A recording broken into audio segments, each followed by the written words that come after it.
Why no, that is not an ink brush in my pocket. I'm just happy to see you. It is Splatfest once again, and I'm actually here this time. Real life obligations decided to leave me alone or give me the middle finger, one of the two. So I am here. I am also with Flame, who was here for the previous Splatfest, so he is our seasoned veteran on this occasion. Yeah, I'm the seasoned veteran. That kind of leaves us in a bit of a bad situation, just as your heads up, because I didn't do too well last time. But yeah. I will take your advice with a grain of salt.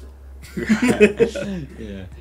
So I don't remember if you said or not. When you missed the stream session, did you get a chance to play Splatfest? I did. I think I got the 3rd rank, and that ended up with me getting about 10 sea snails because the team I was on won. Oh, alright. So what team did win in the end? I can't actually remember much. The team that won was Rock, and that was by like 60-something% to 40. I don't know the exact numbers, but it was somewhere around that range. Alright. I've just had a thought. Are you able to screen share your screen just so, because we ain't going to be able to get in the matches this time? I should be able to, yes. Let me see if I can remind myself how to do this. Screen share. Ah, it's the plus thing. Share screens. There you go. Is that okay for you? I'm not seeing anything right now. Oh, hold on. I need to actually say start. There we go. Oh yeah, I see now. There we go. Alright, I have taken some thought into this particular Splatfest, judging by the maps, and I have decided to break out the golden dynamo roller again. There's a lot of high ground, and the splash from the gold dynamo roller, very, very good in high areas. So my aim is to take the high ground, splat some people. Against my better judgment, I'm still waiting to get into a match right now, but I'm going with that new bigger brush they brought out. Oh, the Octo Brush. Yeah, I've heard good things about it. I haven't tried it yet, so this could go any which way. It might actually help if I actually turn down my gamepad. Yeah, that might be an idea.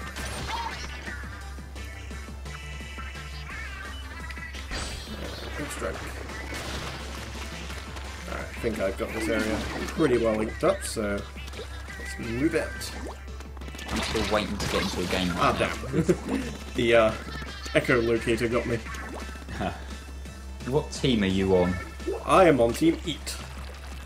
I am too, and I put a lot of consideration into this because I was initially a bit undecided because I like eating and I like sleeping, but I kind of came with the idea that eating is something that you have to actively go out of your way to do, so it's like something you would have that further desire for, whereas sleeping, you would fall asleep naturally anyway.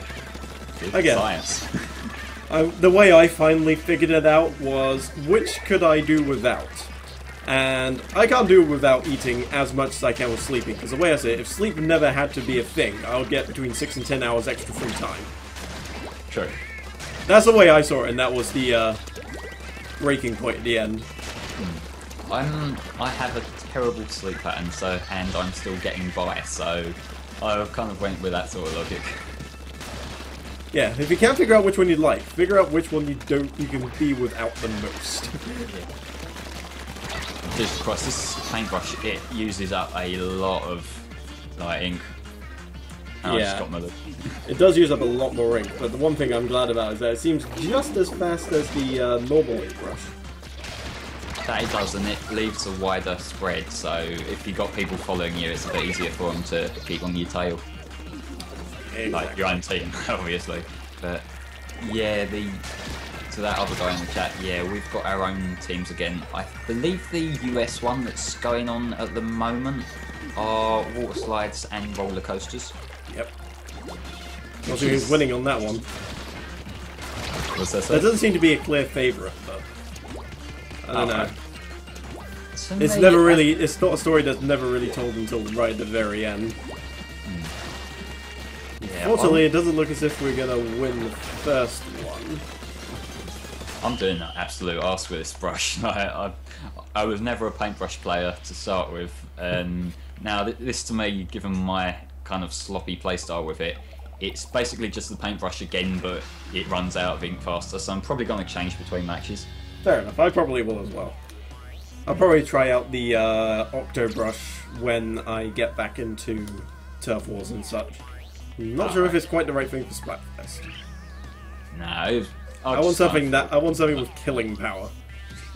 Yeah, super killing power. Although this one does seem to do a bit of damage when you're in the right situation, but obviously with the brush you don't get that situation come around too often. I've got someone in my game called Lucas, and it took me a minute to clock onto the fact that wasn't you. Yeah, I actually had him. I think I actually had somebody like that in my game as well, and he was like almost max rank, and I was just like, wait, when did that happen? Oh wait, no, that's somebody else. Yeah.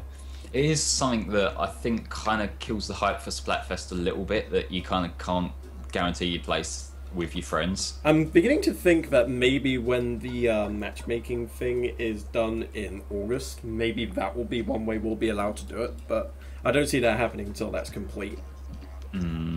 It's possibly also a kind of balancing thing in some respect. Like, they know that if you got your whole gang of mates in a team on, like, say, eating or whatever, it might give you an advantage if you're all together, but then that's not really much difference to a typical game. I don't know whether they're trying to make it more competitive-like, but... So, yeah, somebody just pointed out Freddy Krueger being a deterrent in sleep, but then again, Willy Wonka's chocolate factory also throws a wrench in the work with eating, so which is worse? I don't know. I'd probably say Kruger, but then again, the embarrassment with the whole chocolate factory thing would be pretty severe. Well, the thing with the chocolate factory is there's some kind of screwy consequences if you misbehave in the chocolate factory. Very screwy consequences, like my god. Right, let's see if I can re-find the weapon I was using last time. I think it is the Splishomatic, one of the new ones. Fairly recent. It was the last wave of new weapons. Alright, let me try that. That might be the one that I'm thinking of. Because I was using one that I got good at, then I changed it but forgot what the weapon was called. So these first few matches on my part might be a little bit experimental. Yeah, well, that's usually how it goes when you have a new weapon.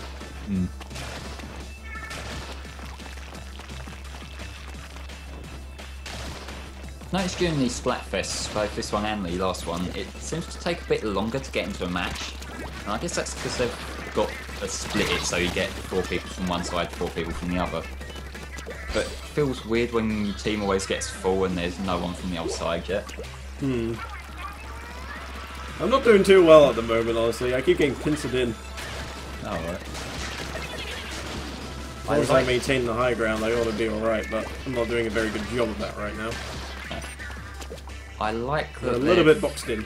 Got 3 maps in the rotation now. That's something I really do appreciate. Well, yeah, Splatfest normally does have 3 because it lasts for the entire day, so it would get stale very, very quickly if that wasn't a thing. Yeah, because I only played for the couple of hours last time, do they not rotate the maps in Splatfest? I'm not sure, because I came in like late on Sunday, so I didn't actually get there in time to see a probable map swap. The ones I recall playing on during the last session were the warehouse and the skate park. I can't remember if there was a third one that time or not.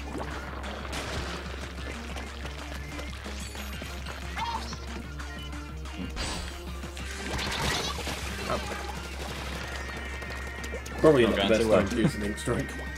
Oh. Yeah, ink strikes are most effective if you use them like right at the end, don't they? Usually. The Splishomatic thing, I don't think it's the one I was using last time, but it feels like it's doing a good job regardless, so I'll take it. Oh, that's usually good enough. See if I can get some ink on the other side of here. Oh. I don't think our final push was quite enough. No, that's looking very purple from where I'm sitting. This Splishomatic seems to be quite powerful as well. I've just kind of killed a guy with like very little build up, so that's useful. No, they're definitely working towards putting 3 maps into the rotation, but it's just that they're only allowing it for Splatfest right now. Which feels incredibly arbitrary. It does ever so slightly. Guys, really, what's the problem with us having access to all the maps and having it pick a random one out of them? I don't know, maybe too much bandwidth or something like that. If they have 2 maps in the rotation, that's less stress, because it's only loading up a couple of maps rather than every single one. I guess right so, center, but I don't know for sure. I don't know how this sort of thing works. Well, I don't think any other shooter that I've played in the past has a system like it. Most of the time you get, it just like pulls like one out of a much wider pool of maps. I just got ink strike. Wait. Yeah, the no voice chat things feels a little bit arbitrary as well. But we've got to work. But then again, I don't mind that not being in, honestly. The game experience is a lot more pleasant as a result. Yeah, but to be fair, you can always just disable it if you're not into that sort of thing. I just think it's nice to have that option available to people. Because not everyone's going to have their computer near their console, so like they can't just Skype like we do. Well, you never know. They may work towards something like that eventually, but it's hard to say exactly what's going on. As far as I know, most of the stuff that they've announced in the guides and such has now been announced or implemented, so everything we get at this point should, in theory, be new. Like, obviously the Octobrush I don't think was teased at all. No, that just came out of nowhere, really, didn't it? Pretty much, yeah. I guess with the voice chat thing, it might be Nintendo trying to cover their back a bit because, you know, they're marketing primarily towards youngsters, so they don't really want to leave the possibility of some parent complaining about how their kid got in a chat with some really racist guy online or something.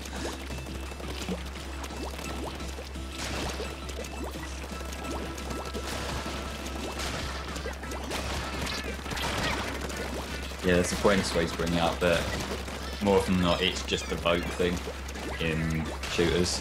It'll present a couple of maps to you and you just pick, okay, I want to do this one, and then next time you get another batch of maps to pick from.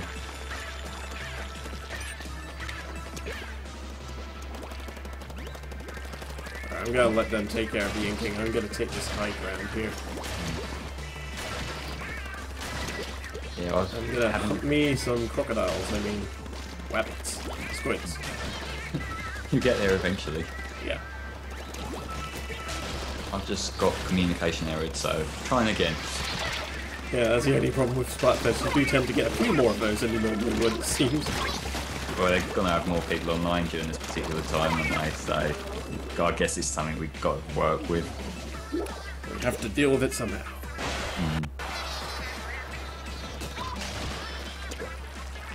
Alright, let's see. Can I still get up there? Yes, I can.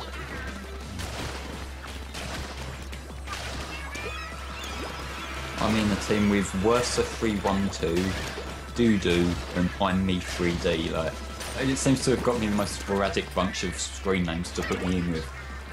Just press the random button on Google and see what comes up. Alright, that's my name then, I guess. Splatoon ebooks.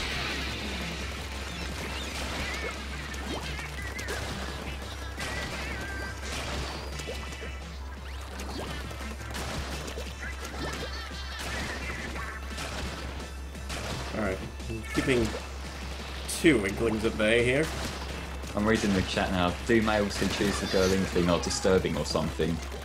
Well, I just think she's got the better design out of the 2 characters. Yeah, for me it was purely a design choice. There's nothing more or less to it than that, really.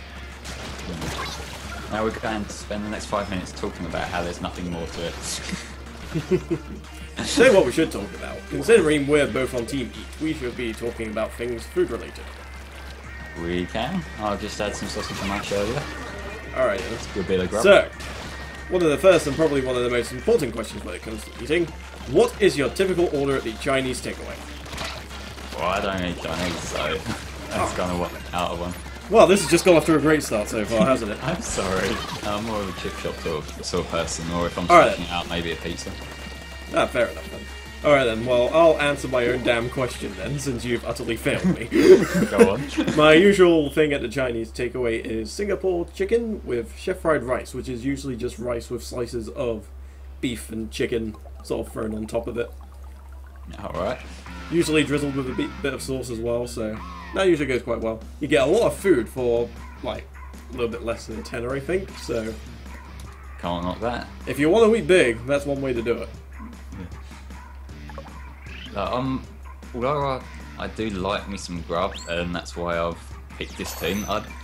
I am very kind of play it safe for food. Like, I normally have very similar orders when I go to like cafes and things, which are normally me, sausage, bacon, chips, that sort of stuff. Like, I really don't eat healthy. Well, that kind of puts a wrench in your eating safe mantra you mentioned earlier. Well, eating safe as in I'm not experimental. So, no Indian, Mexican, Chinese, Malaysian, Vietnamese. Not really, nah. I like me some noodles when I like bits and What about pieces. ribs? Ribs on occasion. What about good old-fashioned barbecue stick your entire pig on the grill sort of I like arrangement? that. Granted, I'm not. Spit roast Go an to entire cow over an open flame. Yeah. Just bonfire night, cow in the middle, job done. Yeah. Jobs are good. Yeah. I generally try a lot of things. Like, my one weakness when it comes to food is I am one of those weird types that don't actually like cheese at all. I cannot. cheese. It's because it's not a lactose intolerant thing or anything like that. It's just I can't stand the taste of it, and it was so bad at a point that I was actually ashamed of admitting I just didn't like the taste of it. So I actually used to feign lactose intolerance while I was like the early years of secondary school and things like that. But ever since people have become more tolerant and things like that, well, it's been a lot easier to sort of just admit, yeah, I just don't like cheese. It's not my dealio. Again, the way I see it, my trade-off is that I have an extremely high heat tolerance. That's useful, especially over the last couple of weeks. Yeah, but So like really strong chilies, curries, all that sort of malarkey. oh, I think That's you all meant good by just me. like Just being give it hot. straight to me.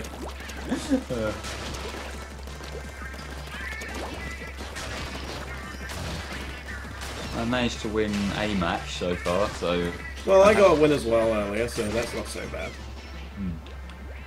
God, Golden Dynamo uses ink like nobody's business. Should really think of getting some ink saber gear, honestly. I'm watching your screen now. Is that like the more powerful of the rollers? It's the most powerful roller in terms of the flick. Not the most Right. powerful in terms of just pure rolling ability, but the flick, it has a lot of range on it. Pretty wide radius. Takes a long time to wind up, but you can pretty much one-hit KO people, even with just the drips, if you have enough strength up on your gear. 10 out of 10, nice flick. But yeah, does it go slower than the others? It doesn't go much slower. At least I don't notice my movement being that much slower, but I don't know, there might be some minor sort of movement speed stuff to it. Jesus, I'm spending a lot of time waiting for matches. Oh, you didn't see that one coming. Oh, neither did I, though. I literally just crept up behind the dude. Big ol' wind up, splat. And then, of That course, other somebody player else came saw up the from whole behind thing. me and killed me, didn't they? Just ruining the moment, not 5 seconds after it happened. Ink resistance, do your thing. And that is why you get ink resistance, ladies and gentlemen. Oh, I finally got a match.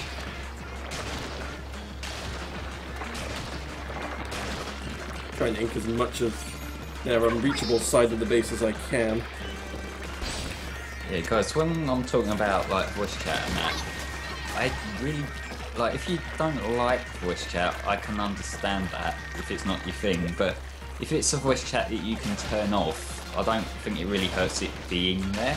Yeah, exactly. I mean, the technology to toggle things on and off isn't exactly new, and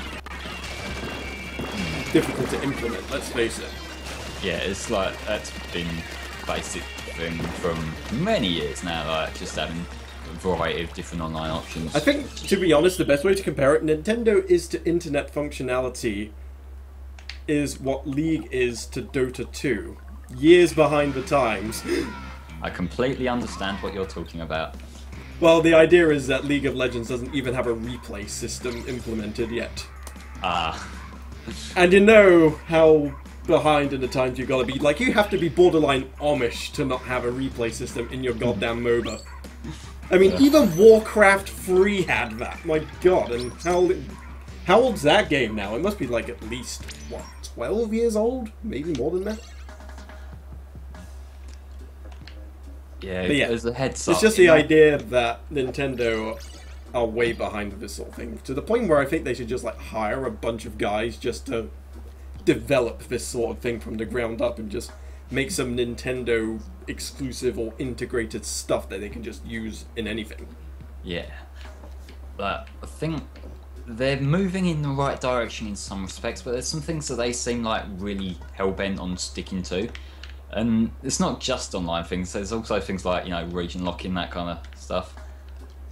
That, like, they just don't seem to budge on, even though everyone else has at this point. No, they are moving at the speed of an elderly man being dragged across the floor by a snail. Yeah. But the region locking thing... In treacle.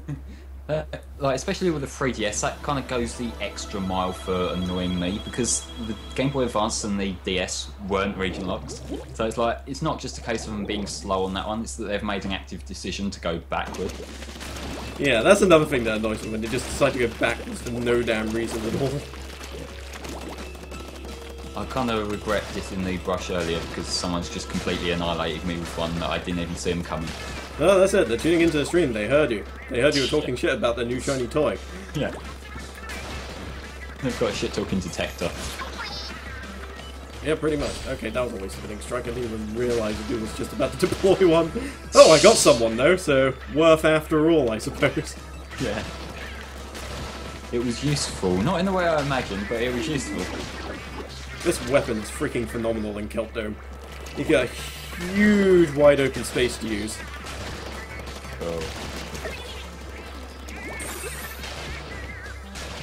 Oh, I've just got completely moved by the other team.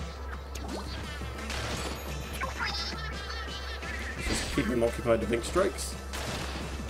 Actually, it wasn't as embarrassing as I thought it would be. It was 60-33.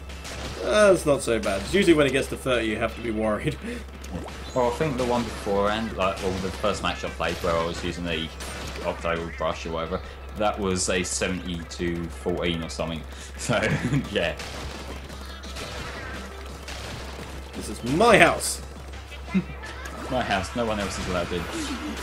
That's pretty much what I'm doing. I'm just owning the middle of the arena right now. Well, if you're in the middle, then it kind of just, like, it's oh, that guy came close. He gave it a good go. He was literally right on top of me with the roller, and I still managed to get him just in the nick of time. Yeah, a damn sprinkler over there. That's not very nice. Splatoon doesn't have a replay thing either, although this is a kind of different type of... Yeah, you don't really need it. In MOBAs and, like, RTS games to a lesser extent, and also first-person shooters, I guess, to an even lesser extent. It's just good, because those sorts of games are really, really competitive, and replays are handy for just knowing where you made mistakes. With a game like Splatoon, it's just meant to be fun. I don't think a replay system is entirely necessary, in all honesty. Nah. Ah, damn it.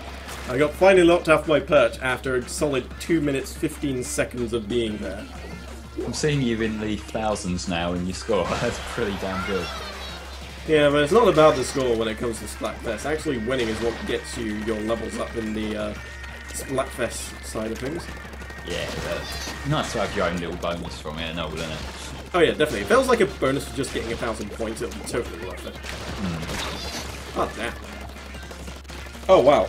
I just looked down at the map. There is so much orange right now, it's not even funny. Well, it's funny to me, but that's besides the point.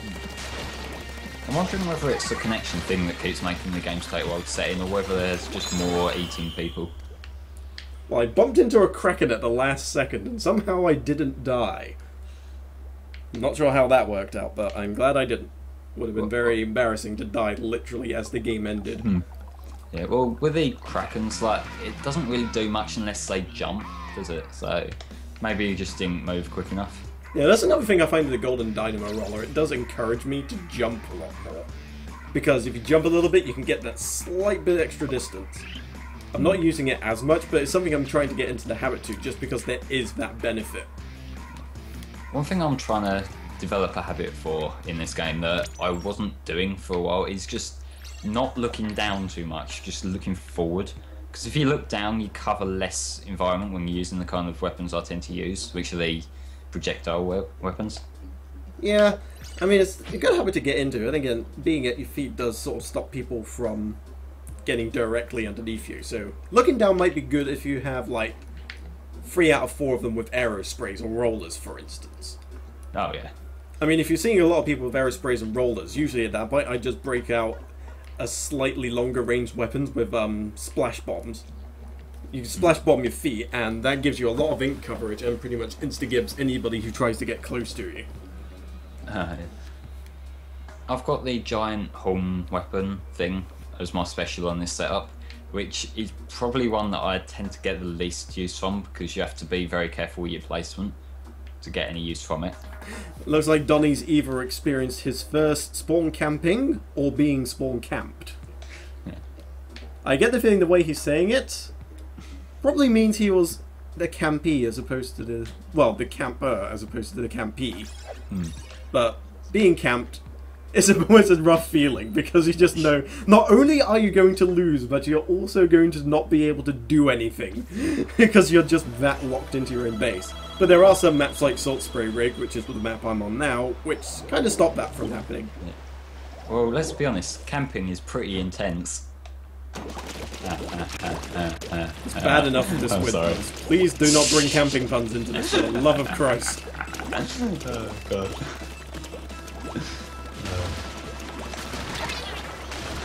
Right, killed Ozzy. Sharon won't be happy. Or maybe she will. I think you're going off the rails a bit there. The goddamn poofy things blocked my shot and I ended up dying for it. Oh wow. Someone on our team is putting in the work. I'll just glance over at your screen whenever I get killed, so in this match I've been spending a lot of time looking at your screen. I think this match I'm in is probably... Wind up didn't quite get there in time. Oh, 51 to 39. Did a little bit better than I thought. No, that's nice. Yeah, Donnie's confirmed he was the camper. Oh, that's always good. I mean, you don't want to have your first steps into Splatoon just be soured by, oh hey, you're getting camped now.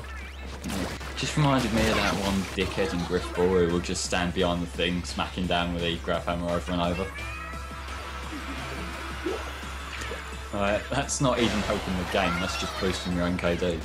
Yeah, pretty much. Gotta get that KDA score, yo.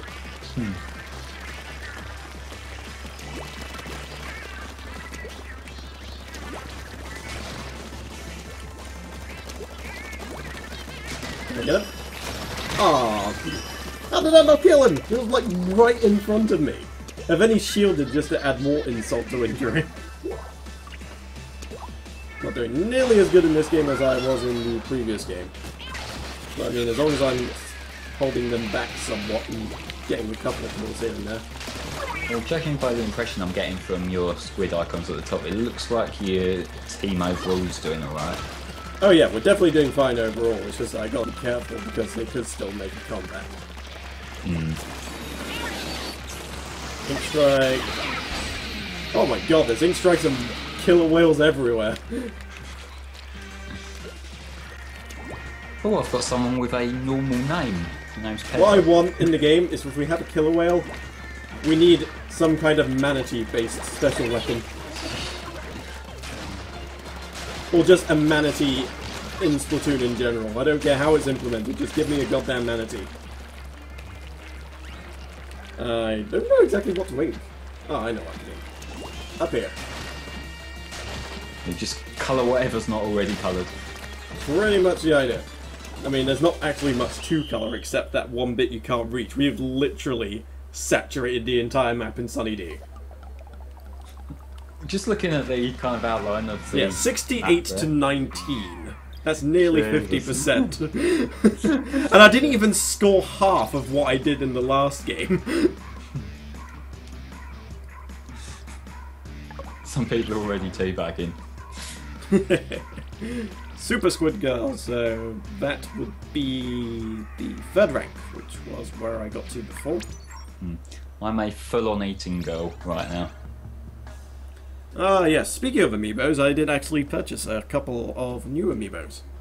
Over the past week, I have myself a Shulk Amiibo, which was previously so hard to get, it was just not worth bothering. Like borderline Rosalina levels of unobtainable. But I also picked up Olimar and Jigglypuff, and they're currently sitting around my microphone. Ah, cool. Did you ever get your Splatoon ones in the end, or...? No, the one that was stolen by the truck. I did get my Inkling Girl, though, but... getting the other two is going to be tricky unless Nintendo decide to do another restock like they are with the Smash Bros. Ones. Yeah, I'm not sure how much demand there'll be for these Splatoon ones in comparison to the Smash ones. I reckon there'll be quite high demand, honestly, because they unlock a whole ton of stuff. What are the bonuses? I haven't actually looked into this. Super Eating Girl. Anyone who needs a superhero name, there you go. Absolutely, Guy. Absolutely. Yeah, what are the Amiibo bonuses in Splatoon? Because I haven't actually looked into it. You get a gear set. I believe there's a mini game you can unlock towards the end, and I can't remember what the last one was. I get the impression it might be a weapon. So you get a weapon, an armor set, and a new mini game to play whilst you're waiting between matches. Alright, so I wouldn't be playing that squid jump over and over. Yep, pretty much. I mean, they do unlock enough that it actually warrants getting them, honestly. Just the problem is getting them. Yeah, getting them. It's Nintendo's even worse than DLC strategy. Exactly. Limited supply, basically grafted into an action figure like some kind of fucking magical girl contract. Yeah. Yeah, but But credit to them, the figures do look good when you actually get a hold of them. Does this contract involve anything getting like super creepy after like 3 episodes though? Maybe. Okay. I cannot guarantee it isn't. Let's put it that way. Well, that's another thing.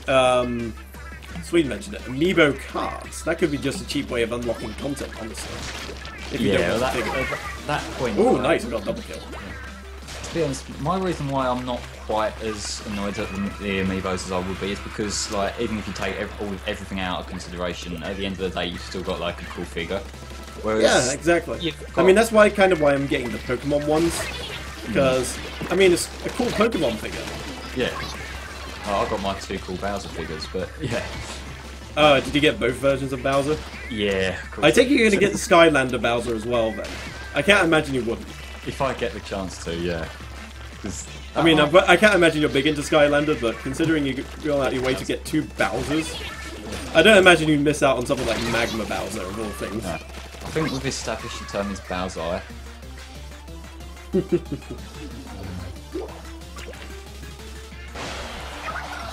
Yeah, but I got sidetracked there a bit. The reason why I was okay with Amiibo figures is because they're cool figures. I don't think the cards would have the same appeal. I think at that point it would just be like having physical DLC. Yeah, kind of. But at the same time, it would also be a cheaper way to get the content involved with them if you're not interested in the figure, and it will be a lot easier to restock.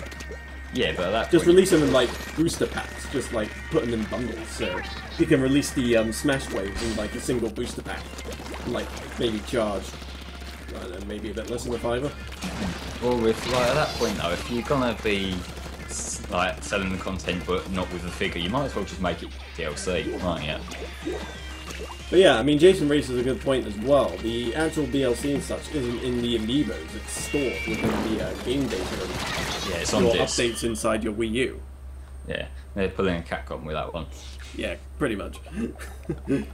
Oh, look at all this content on the disc, and the best part is, you can't play! Especially you, Stan and Kyle. Well, I had a couple of rough losses, but I seem to be riding that good old wave to victory. Good stuff.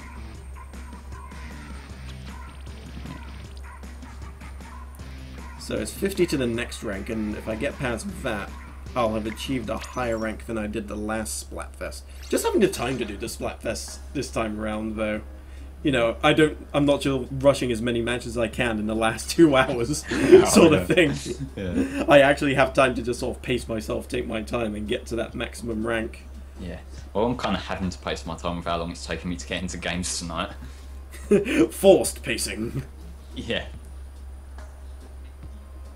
There's no such thing as choosing the wrong team unless you are really that concerned about getting as many super snails as possible.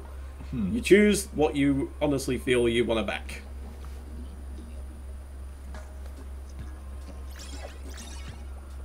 This is all meant to be for fun, after all.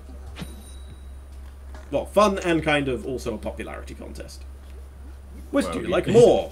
Win prizes for voting for the right thing. It's like a straw poll, but with paintballing. Yeah, pretty much. Paintball straw poll, there you go. That is essentially what Splatfest is. I'm getting to a point where it's pitting me against my own team now, just where there's probably not as many sleeping people. Or they've all gone to sleep, one of the two. That's the point. Team Sleep are going to lose because they'll be too busy sleeping. Yeah.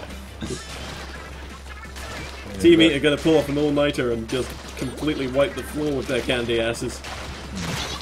But I can't see it doing too much in anyone's favour in terms of the grand scheme of things if you're fighting your own team. No, I don't. I think if you fight against your own team, it doesn't actually count, apart from obviously a standard game of turf war. Yeah, it's one of those things where they're probably low on numbers. Yeah, it's literally a case of they're low on numbers. There's nobody they can matchmake you with except for another team, so they kind of take 2 teams out of the loop to kind of give the other guys a chance. Yeah. At least that is my limited understanding of the situation. I could be completely wrong. As could I, but then I'm quite often that. You're used to it by now. Oh yeah, it's kind of. You've tasted the pain of being wrong so many times. Yeah. Yeah, it's kind of like. I like to hope you have it, honestly. Kind of like the Everybody Votes channel that someone mentioned in chat. That thing they experimented on the way for a while. Alright, here's another eating related question. How would you rate your own cooking skills? Terribly. Well, it's not so much terrible, it's just because I'm never in a position where I have to cook, so I have never got good at. But I'd probably work out what to do if I needed to, but, you know. Well, Jason can vouch for me on this one. I am a fairly competent home cook. Like, I'm not to the point where I would like to be a chef in like a restaurant or anything like that, but I just enjoy cooking all sorts of interesting stuff. And I'm very much fine with how it is. I don't want to work in a kitchen or charge people for it or anything like that. I just want to get people over for some food, see what they think of it, and tweak it and all that malarkey. Yeah, that's There's also that little heightened sense of accomplishment knowing that what you made, and if it turns out to be good, it's something you did yourself. Yeah, that's got to be a good thing with pretty much anything, really, isn't it? It also means you tend to eat less microwave dinners as well, so it's helpful in that respect as well. Yeah. There's somebody here trying some scary tactics with the ink zuka.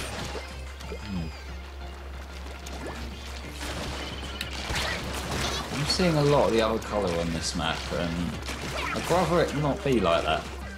I'd rather have more green rather than purple. Well, I want less purple as well, but for an entirely different reason.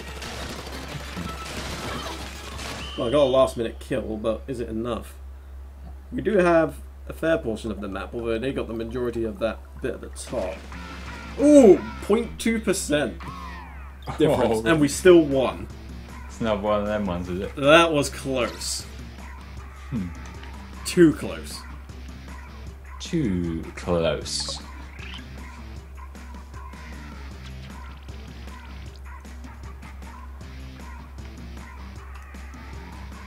So, have you had much chance to sort of properly look into the gear abilities and figure out which one of them might be your favourite? I haven't really looked too much into a lot of stuff on this game, so not really. Now I've just got kind of set up that I found sort of works for me a while back, and nowadays I just tend to tinker with the weapons as and when. Fair enough, fair enough. Well, one of the abilities that I got hold of recently is Comeback, and it essentially gives you a main version of several abilities for 20 seconds after you die. Oh, right. It's incredibly handy, especially if you play super aggressively. I could imagine so, yeah, like be able to get just like right back off the bat. Indeed. So yeah, Comeback I've been messing around with. Obviously Ink Resistance I've sworn by ever since I got a hold of it. It's just that good. And back on the Bluefin Depot. I do really like that arena. It's probably one of my favourites, really. It ain't half bad, I'll give it that. It took a little while for me to get used to it, because like all the different cage areas and stuff like that, and the places like where you just died, things like that. Yes, that's the one thing I'll never get used to. I'm not used to that bit at the start. I just jump to my doom every single time, and I never seem to learn my lesson. Because every map that they'd given you before this one came out, you could just like fire your way into the action straight away and there'd be no consequence. This one you just sort of dash forward a bit and okay, there's a bottomless pit there, I'm dead. Pretty much.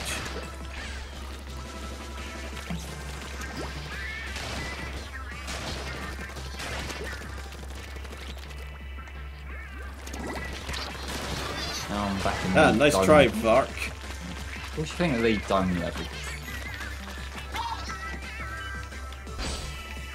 And an ink stroke for their troubles. I'm in the dome level right now. I think it kind of... There's too many different little subsections of it that you can, like, not necessarily get lost, but it kind of doesn't feel as smooth to travel around just because there's all these different little bits sort of poking in and out. Like, it's an interesting one for that tower defense game. Like, granted, that game I'm not too big on it overall, but yeah. I haven't actually tried it enough. I would like to give it a proper go sometime. I've just played like a handful of matches on it. The first couple I kind of won by doing not much, and then after that it kind of, I didn't really care enough for it, so I just went back to playing Turf Wars. Fair enough. Not for everybody, but then again, having more variety in the game modes and such is always nice. I'd just like to actually see them rotated in casual play as well, and maybe even mix it up. Like, properly. So sometimes you're doing Turf Wars, sometimes you might be doing area control. Yeah, I don't like the way that they lock it off so that they have a phase of this thing, a phase of that thing in ranked, because that kind of feels really limiting. Yeah. I suppose that's when like when the online matchmaking thing gets properly implemented, that's something that can be done. Yeah. It kind of feels sad almost how often we have to say, well, it'll be coming in August. Yeah. Soon, trademark, etc, etc. It's the amount of things that come in August, you know, like in terms of matchmaking. I'd rather just have the game out of the box. Yeah, true that. Then again, with August, I'll be mostly preoccupied with the Nintendo fun, so I'm not too fussed if it takes a while in August at the very least. I'll have too much to do. Yeah.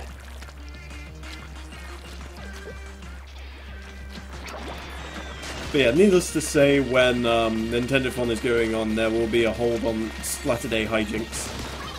Yeah, and hopefully we'll be able to like reboot that up properly after the marathon. Yeah.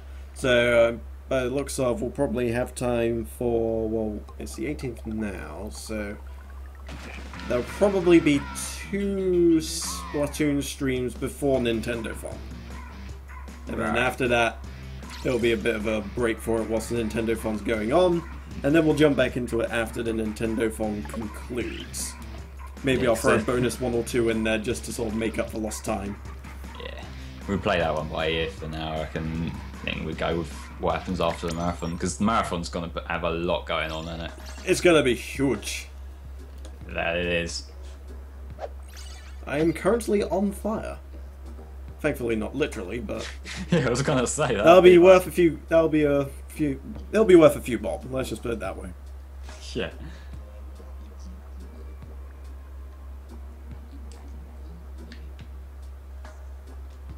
I'm thinking once I get 8 amiibos, I'm just going to put them all in Smash in a 99 stop match and just have a death match.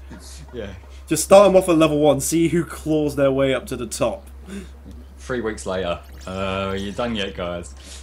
No, I'll probably just leave it on overnight or something, or just have it on in the background whilst I'm doing something else. Yeah.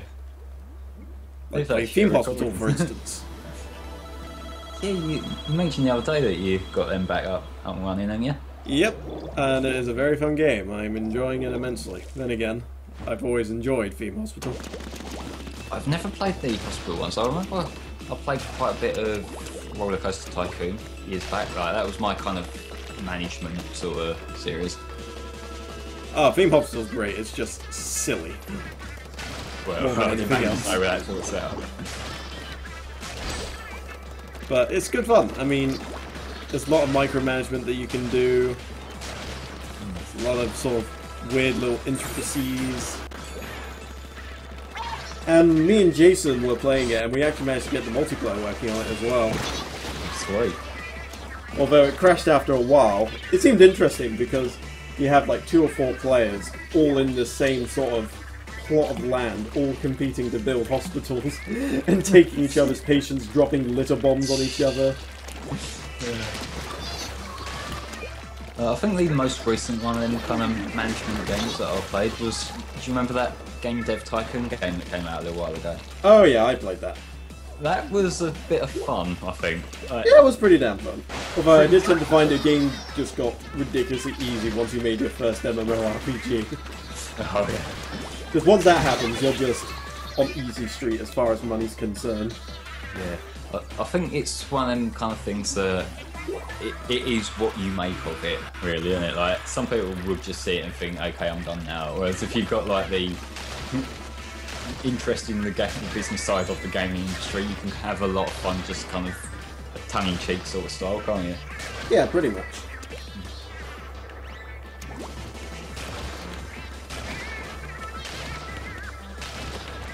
Yeah, that other guy, I was Silver George asking the question, so yeah, the Nintendo Fun's going to be another charity donation stream, just like the Sonic Fun. Yep. Not so much a sequel as it is a spiritual successor.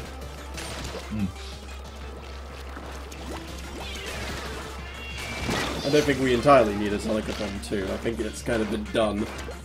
And Sonic as it is right now isn't exactly doing much to garner positive attention, let's just say. Covered so many games in the Sonic Fun. I'm kind of hoping they do a Sega-thon next time. Like, really, would we be able to do like a whole marathon with like other Sega titles? Oh yeah, I mean a Sega-thon would be great because there's a lot of Sega games that I would really love to play just for a charity stream. You might end up taking the helm with a lot of that then. Oh yeah, I absolutely would if I could. Like, Sega's my jam. The thing with Sega stuff is that they've kind of put all their eggs in one basket, at least in terms of the mainstream sort of stuff. Because like, if it's not Sonic, a lot of people nowadays wouldn't have heard of it, you know. I got that ink strike off with like 0.5 of a second left. It was just like, I had to literally get like 1 bit of ink and then just literally spam the keypad. Spam everything. Just roll your face over it for God's sake. I got over 1,000 points in that game as well. I think Kelp Dome is definitely the map for the Golden Roller. Yeah. It's weird saying maybe good games are fun instead of Sonic Fun. The good, the bad, and the ugly are fun. We play some good games, we play some bad games. Then we play just some games that you don't even want to look at. Yeah. That'll be a fun idea for just a marathon. Not necessarily for a charity stream, but I have my fair share of bad games. Let's just put it that way. Yeah.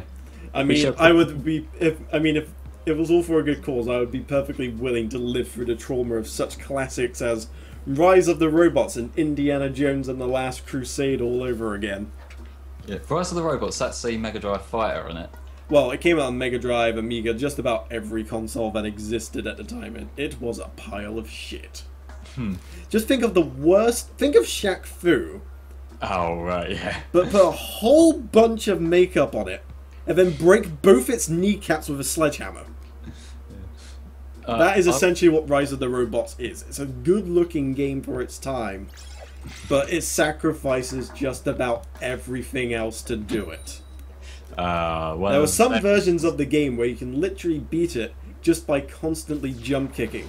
And on other versions, it is almost literally impossible just because of how unfair the robots get later on. Because they all scale up in damage and health. You don't. So by the end of it, you've got these robots that are doing half of your health bar in like a couple of hits. This sounds terrible. I might have to play it. It's an experience, let's just say. One that may or may not be worth supping in. Yeah. Experience, that's kind of my go-to term whenever people ask me about Sonic the Hedgehog 2006. It's kind of like Maximilian trying all those different sodas. It's an experience and a journey. You're never quite sure if you want it to begin with. Yeah. So the thing is, I've noticed, the more I talk about certain bad games, and like this, I've picked up on it when I put the Sonic 06 footage on the Sonic Game podcast last week. The more I talk about it, the more people are curious about the games. So if like this was a game that you legitimately thought was absolutely beyond despair terrible, your best bet is to keep quiet about it, really. No, not really, because you suffered through that game. Your method of thinking is you want people to suffer what you have been through. I get that with some things. There are certain things that I would say, like, it's just not worth the experience. Because to me, there's bad games and then there's dull games. And, like, dull games really aren't worth the time of day. Whereas bad games, you can have a lot of fun with bad games. Yeah, I guess so. I mean, I have played a bunch of bad games, but Rise of the Robots and Indiana Jones are the two that stick out the most for me. There were some others I ended up playing a little bit later down the line from like rentals and people borrowing me the various games that I played. Some good ones. I got to play Rise Star through borrowing, but also I also got to play the Mega Drive version. I also Genesis then of Shadow of the Beast, and that is an absolutely dire game. Not because it's just bad, but it's just literally impossible because they programmed it so weird. Basically, it's weird how it happened because you had like the Japanese version, which was like deliberately slowed down because Japan and PAL had similar frame rates, but when they converted it to NTSC format in particular, they forgot to change how long frames were on the screen for, so the entire game moved like 16.6% faster than the original, and you had barely any time to react to anything that was going on, so you just die over and over and over again. Or you gotta go fast, you know. Yeah, if you want to know more about that Shadow of the Beast thing, check out a video from Urinating Tree. He covered it pretty well, in my honest opinion. Evidently, he also did Indiana Jones and the Last Crusade, so... Again, if you want to put yourself through some torture without actually twiddling your thumbs about it, watch some Urinating Tree. I've heard the most recent absolute disaster was that Godzilla game. That's meant to be absolute shite, isn't it? I haven't actually heard anything about it yet, honestly, but it would not surprise me in the least if it was. The one bit of actual footage of it I've seen is my mate Lupo did a stream of it, and I watched a little bit of that, and it just looks kind of dull. But what stuck out to me was it's got the Shadow the Hedgehog mission structure. You've got to follow through the different stories and redo bits over and over just to get the different endings. Like, why are we still doing this in 2015? Yeah, I see your point there. As for how I survived the super jump while the ink strike's happening, I believe during the jump you're actually invincible, or at least during like the ascent of the jump.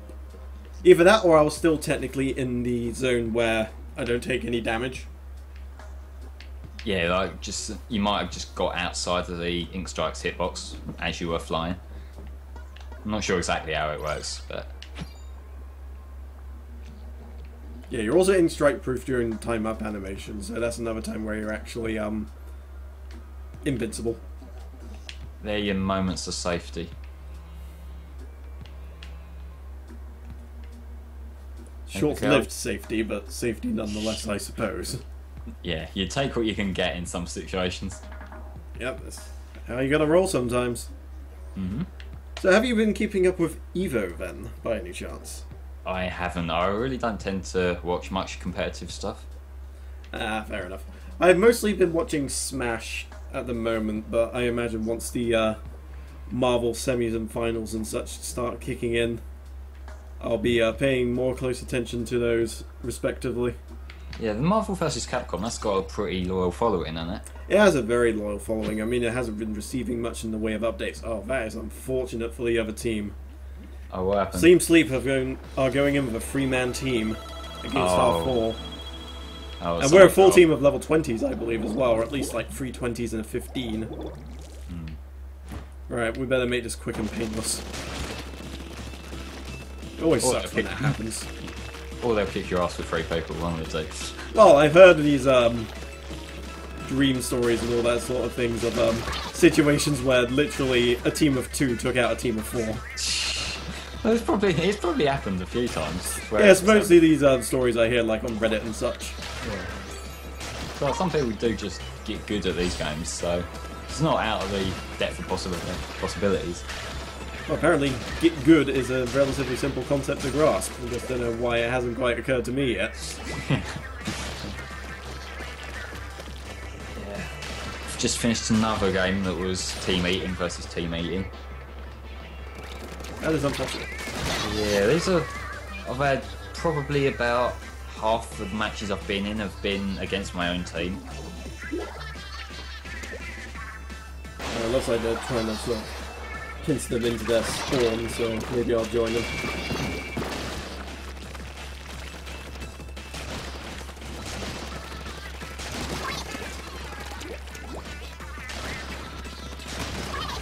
Oh wow, I am just absolutely destroying people with this thing. You got the hang of that then? I am starting to get the hang of it. Especially with the countdown when you got like the grates above and under you. It's great to be able to get kills you wouldn't normally be able to get. Yeah. Or just catching someone unexpectedly as well. Just most of the time when you get like the kills from way above or whatever, it's when people have got that sort of sniper type weapon. Alright. So someone got an ink strike off on our base. We should probably try and fix that. Charge up my own ink strike as well.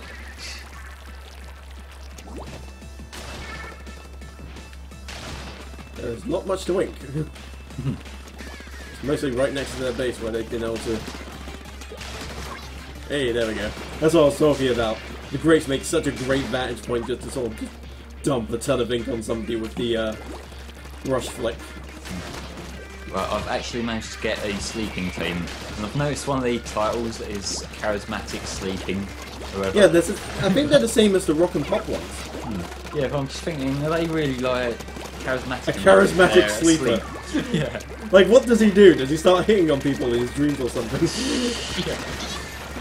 Like, do they become James Bond whilst they're sleeping and all of a sudden sort of gain the ability to make panties wet within a 25-mile radius? I'm thinking like one of these like professional nappers or something like that. And start serenading people in their sleep. Yeah. Now I'm just thinking of Cumin from Amiibo or... Yeah. Well, that was a slaughterfest. I do feel sorry for them. Jesus. That is a lot of orange. 85.2 to 8.6. Oh, that's a big win. I don't feel good about it, but at this point it will give me levels up. I got 10 kills. Jesus. There's a lot of blood on my hands. Yeah. Well, obviously you had the advantage because, you know, less people on their team, but... Yeah, also they were slightly lower level as well. I mean, they had a 20, and 19, and a 7, if I'm remembering that correctly. Oh, so we also had power of levels as well as power of numbers. So there's someone who's probably less experienced on the team as well. Yeah, the thing is, that doesn't normally happen in Turf Wars, though. That's the problem. Like, when somebody disconnects in Turf Wars, usually somebody else jumps in before the game starts, but... I don't know why it happens with Splatfest, but sometimes you just get those one occasions where just one person doesn't show. It's just like, nope, we gotta carry on. Yeah, I did notice that, Sriracha. The other guy that I was facing was 2 inputs short of a Konami code. I really think there's like an unequal distribution of people for each team. Yeah, I reckon there's probably more on eat than there are on sleep. Yeah, it would not surprise me at all. And like this seems even more prominent than the last one. Because I noticed the last one, it had a bit of problem finding pop people sometimes, but nowhere near to this level.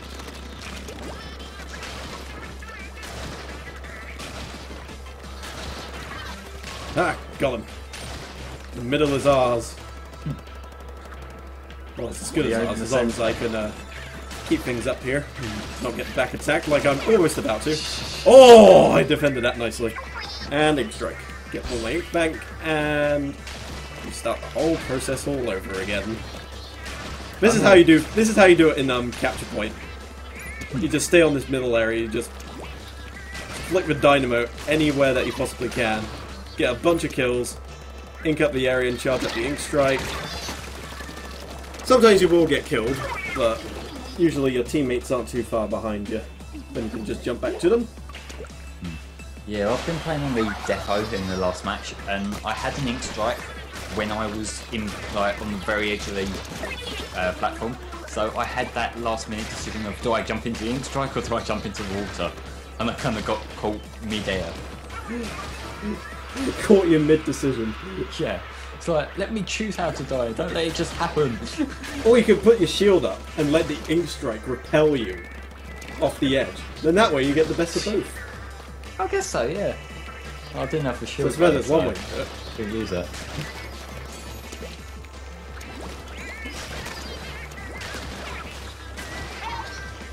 Oh wow, we are dominating them. Literally, if you get the middle of this map, you're pretty much on easy street.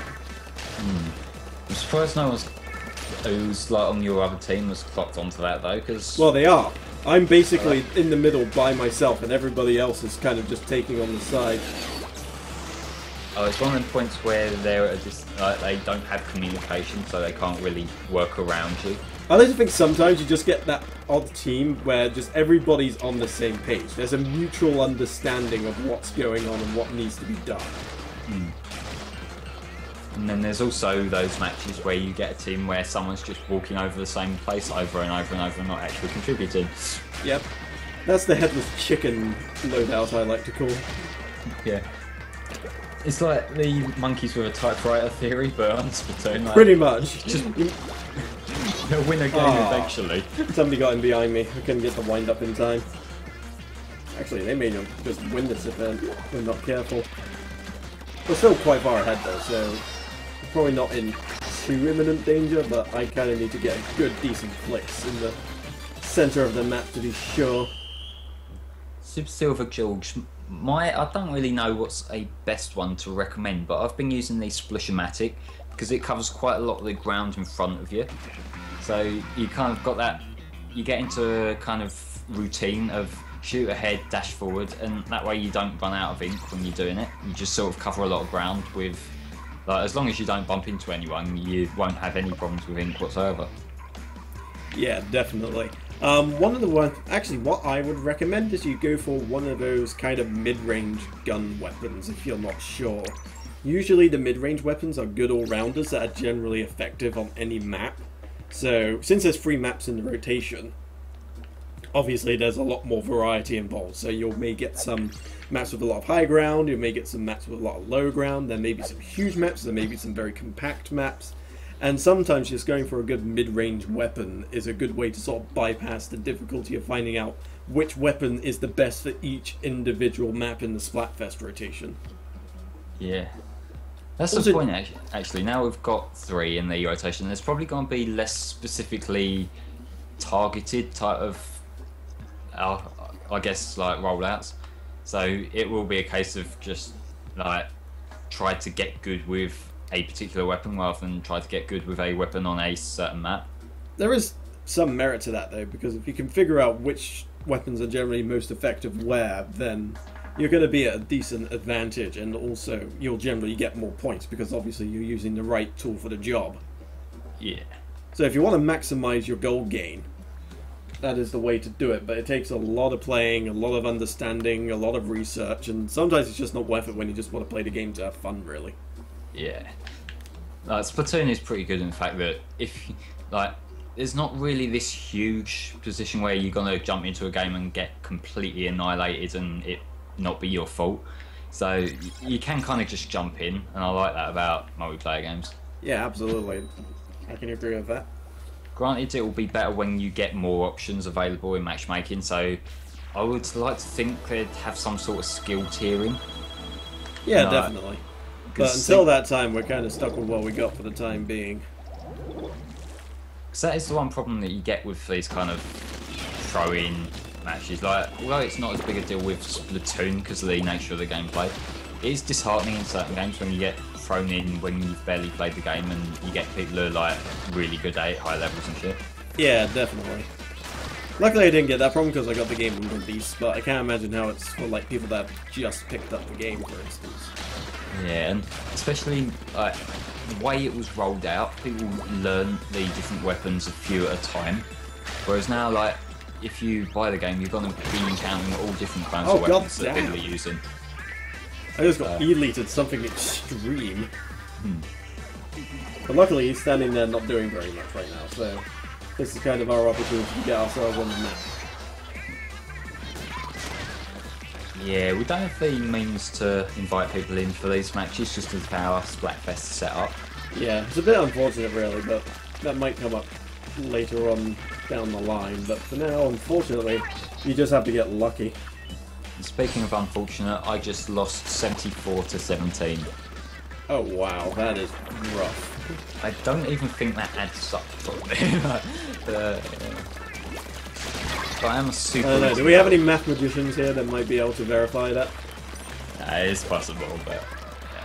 No, I'm pretty sure it's right. It's probably just like very, very close to being the 100.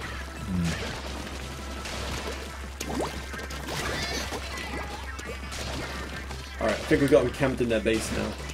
So... Domination in progress. Domination...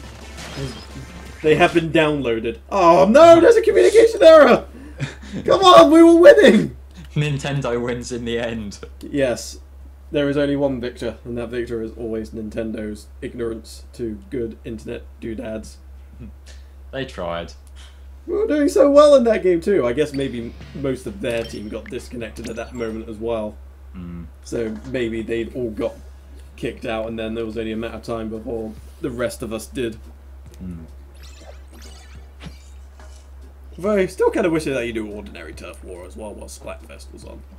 Yeah, just in case, like, say you wanted to play with your mate who's in America or something, it'd be nice to be able to just jump into another game with them outside of the Splatfest option. Yes, absolutely. It would be very nice if we could do that. But unfortunately, we have to wait for Nintendo to get off their asses and make it happen. Well, the good news is I managed to get a full team of level 20s. Oh, so you got everyone's good. I'm on a team that's not a full team of level 20s against a team of level 20s. Well, I know we can't have found each other because we're both on the same team. Yeah, Europe gets different Splatfests to Europe and Japan. Each of the three regions have their own Splatfest topics, as it were. Yeah, and I think that's probably like some technical thing that they don't want to have too many people running around in the same. Either that or it's just to make it unique to each region. I guess. I wonder if at any point they'll ever do like a special worldwide Splatfest. Oh, that's possible. That would be kind of fun. A worldwide Splatfest would be pretty dang amazing, also. I wonder how often this Splatfest is going to run, because this one it came a lot sooner after the last one. It'll be a full day again like the last one, so it'll probably end on Sunday at about 6 o'clock. No, I think more like the amount of time they leave it for the next Splatfest. Oh yeah. Well, since there's no delays this time for what? I can gather, I'm gonna assume that the next one will probably be like a month or maybe a few weeks away, as opposed to like literally a week. Well, this was 2 weeks, but that's. I was expecting it to be like a month maximum. I don't know how I survived that, but like 1 a month maximum, just because it's their special thing to draw people back in, so you don't really want to overkill the concept. yeah, I can understand that. Wait, Donny, you lost 88.4 to 1. Ow. Ow. Oh, that kind of puts your hopeless loss into perspective. There's always somebody out there that has it worse. Yeah. Actually, there was a funny occasion that happened.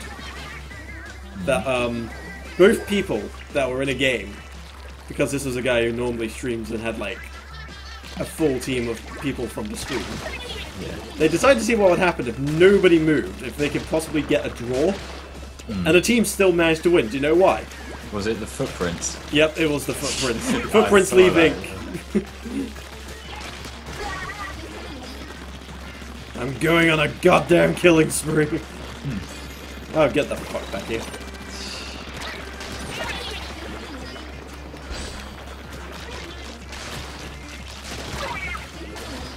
I'm going on a killing spree. I think I've killed like 4 people so far. The taste of blood, it's good. Tastes like those burrows I used to chew in primary school. Yeah, that's The really ink tastes funny, mess. It's like, did you bite into your pen again? Yes. Oh, Jesus. No, is that one of those occasions where you don't you're just sort of like haphazardly chewing on the end of your pen, and then like in the end you just get this huge influx of ink, it's just like, oh my god, what's happening? Shut up. Nah, that's... It's like the worst feeling in the goddamn world. Yeah, that is not something that Team Eat will advocate. No eating off the biros. Beak does not make a good snack. 22 to 72. That's a pretty big loss in itself. I got to win by like nearly 20, so that's not too bad. I'm actually progressing quite quickly. I'm getting a solid 5 points, it seems like, each time. If I get good. 2 more wins, I'll be at the next stage. I've noticed on my personal level, I'm very close to going on to level 17. I will probably get it next game. Yeah, everybody is still here, so I'm guessing we're all happy with where this team is going.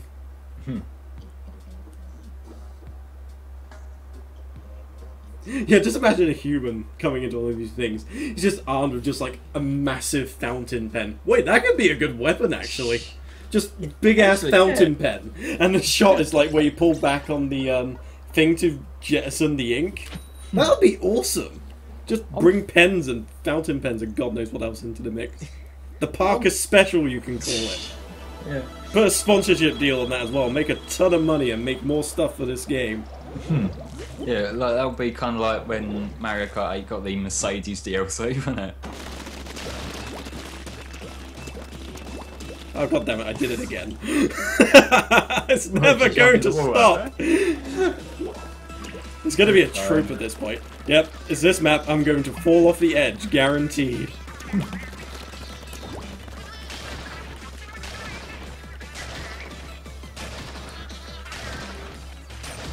Okay, I'm going to paint behind the base and the dome because people tend to forget about that when the game starts. Yeah, that's true, they do. Oh my god, I got crackened. Well, I'm actually on this once because it points you towards where you can see a lot of other attractions, like there's the ramp up to the middle and there's like other stuff going on the other possible route too, so tying that with the fact that there's a lot more space behind the spawn point than there is in a lot of other maps, it makes sense that people won't think to check there. It's also somewhere to get some easy coverage.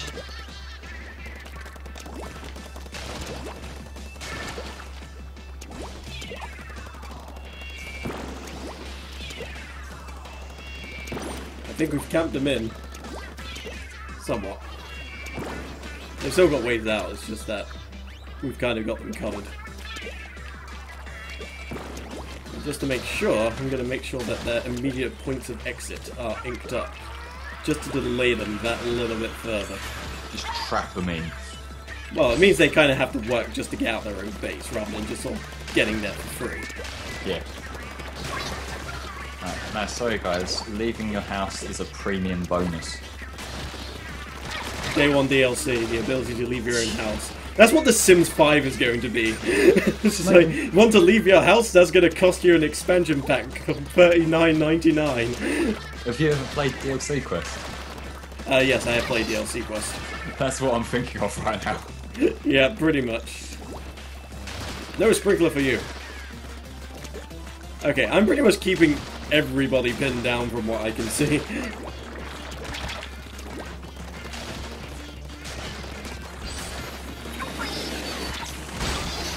I just kind of had to accept my fate, so I just threw an ink strike directly on top of myself. And I got Drea, who killed me! Nope. I just caught by one of them exploding things. Honestly, the more I've gotten used to the Golden Dynamo roller since the first time I used it, and kind of not did as well as I would have liked. I like to think I've actually got the hang of it now. Like this setup, the one drawback for it is the special is that the giant horn thing I can never remember the name of, and I don't like it that much. But I'll get a good gun with it, so I can take the good with the bad. True that. You can probably hear my gamepad vibrating. It's very loud when it does that. Yeah. It's basically a fucking Hoover.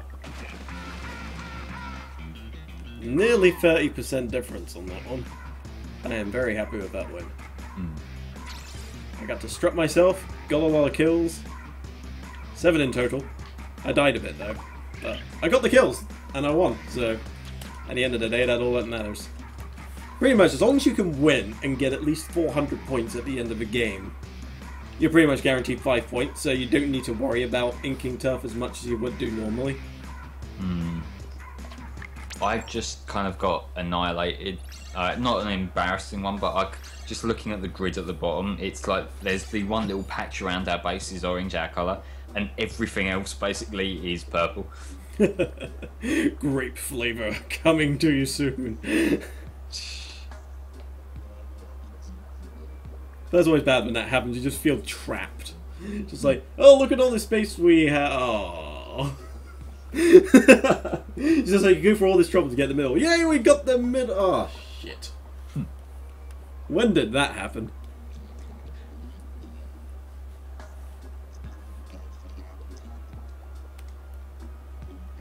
Yes, I'm hoping to amass a big old collection of sea snails so I can actually start trying to specialise my gear. Hopefully I'll be able to put together something in time to use the new ink brush the next Splaturday that rolls around. I do like the look of it. Seems to have the right idea of sort of making some minor improvements over the original ink brush. It keeps the speed, it gives you a beacon, you do slightly more damage with it as well. You run out of ink a bit sooner, but usually you can solve that with some ink saver mains and just being clever with your management. Sorry, I'm a bit distracted by Squid Jump right now while I'm still waiting for another team. You'll be a god at that game with this rate by the end of it. Oh, just found the team. I'm just relying on everybody else to propel me forwards so I can just go straight into the middle. Try and splat somebody early on.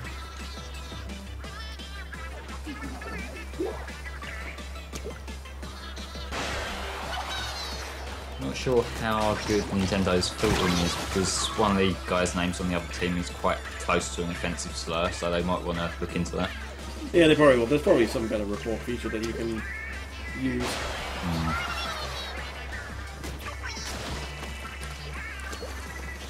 Okay, get someone off guard. No, not quite. Nobody was range. Nobody was in my killing range. Nobody was in my kill zone.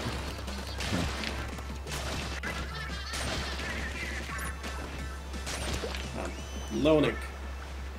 I thought that guy's Kraken would expire before it did, and it didn't end too well. That is unfortunate.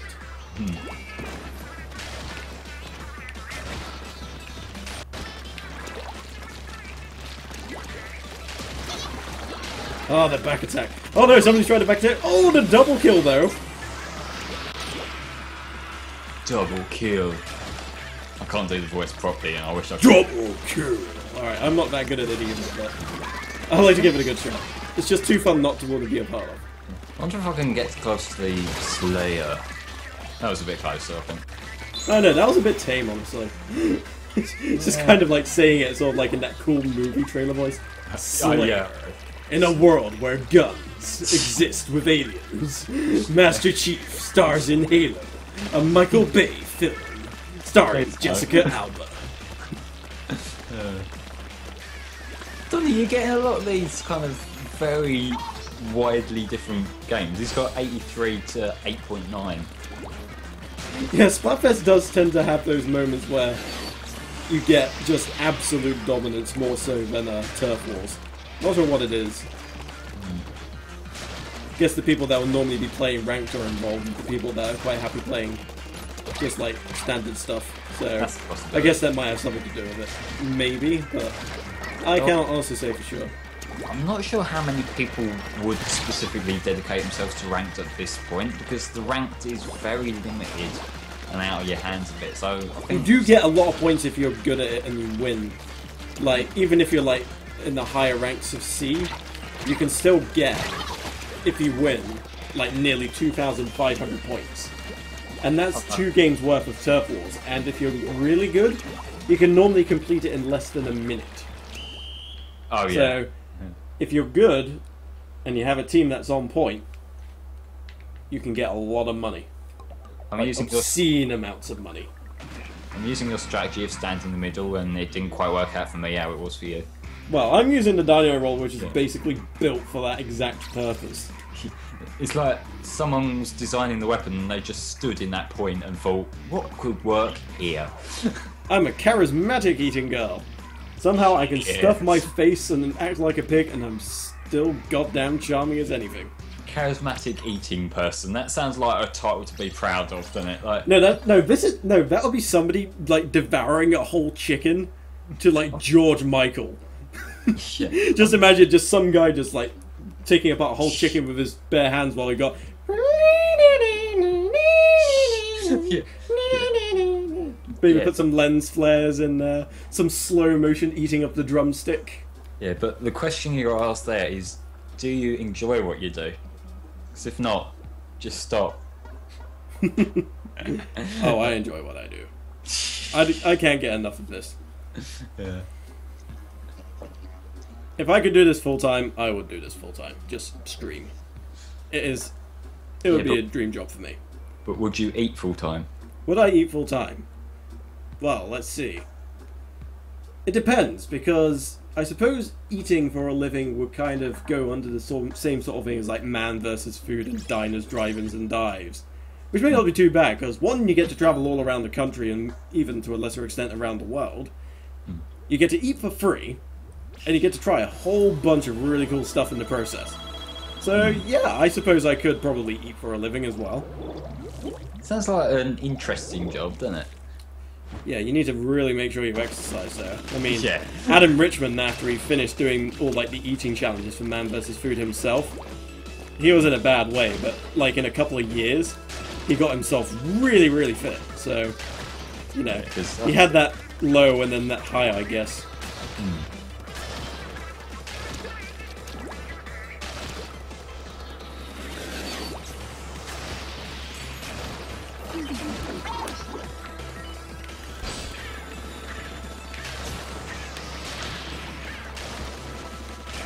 Well, I got the middle again. It's just a case of holding it. Tends to be the name of the game. I will say that... Well, the name of the game is Splatoon, actually, I'll have you know. True. Yeah. Well, I will say out of all the alternate versions that got the nighttime variants, I think the Dome one probably looks the least different, I guess. Yeah, well, I suppose it is inside a building. Well, yeah, but the warehouse one looks really cool at night, because... How the hell did I survive that Seeker? Like, literally, I survived a Seeker and part of an Ink Strike somehow. Oh, just die. She didn't die. I'm sad. You didn't do what I said. I am most upset by this sudden turn of events. Yeah.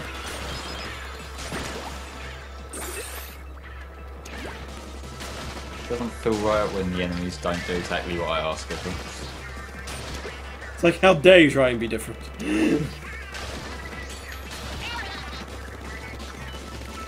Strike! Oh no, the lag got me!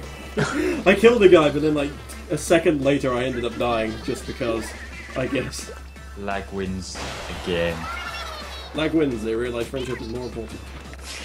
It's only a matter of time. Alright, I'm gonna sort of cut out the middle camping shenanigans for a little bit. No, wait. Apparently not. Somebody decided they were gonna attack me from the grates and kill me. They saw through your current tactics. Alright, in that case I'm just gonna keep doing what I was doing before somebody else gets that idea. It's the last minute of the game, so if anything, holding the middle is probably more important now than it was in the middle of the game. Yeah. Where I was just kind of doing it because it was a good vantage point.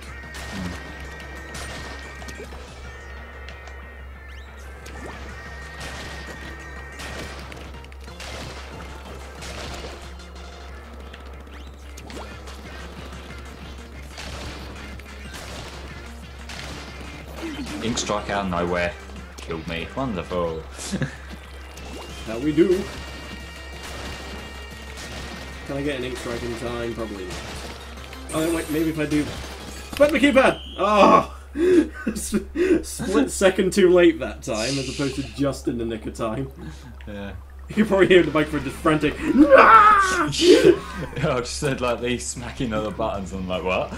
What's happening here? Gonna go Mozart on this thing. It's like normally I'm the one with the really loud. Oh Jesus Christ! back and 99 points. This is. We're in this for the long haul, people. forth. Oh my God! It's already been an hour and a half. Yeah, it's. Wow. Where did that time go? Yeah, I notice this a lot. We tend to lose ourselves in Splatoon, don't we? We lose it. I believe that's how the song goes. I'm not quite as familiar on my Eminem as I was before. The only thing I know about Eminem these days is that he still exists and Mom's Spaghetti. No, yeah, I'll never really get into that kind of music, to be honest. Oh, I'll tell you what internet thing I have been getting into. Surprise John Cena. Just in everything. I've seen mentions of that, but... No, the first time it happens, it's a treat. Because you don't expect it. Suddenly it's blasting through your eardrums and it's just... I don't know, it just feels like you've just been violated against your own will. And yet you find yourself hunting for more immediately after. Tis the way of memes in general, really, isn't it? Bloody potato salad. Yeah, for those of you who don't know, the nickname for John Cena is Potato Salad because he is very bland, according to the WWE Universe. Oh no, no, don't tell me this is actually... Oh no, the poor sod! Are you seeing this? A 4 versus 1 is about to happen. Yeah. Oh my God, this poor dude is about to experience pain that he has never felt before. For you, this is a turf war. For him, it's a survival game. It's like the Hunger Games with a handicap.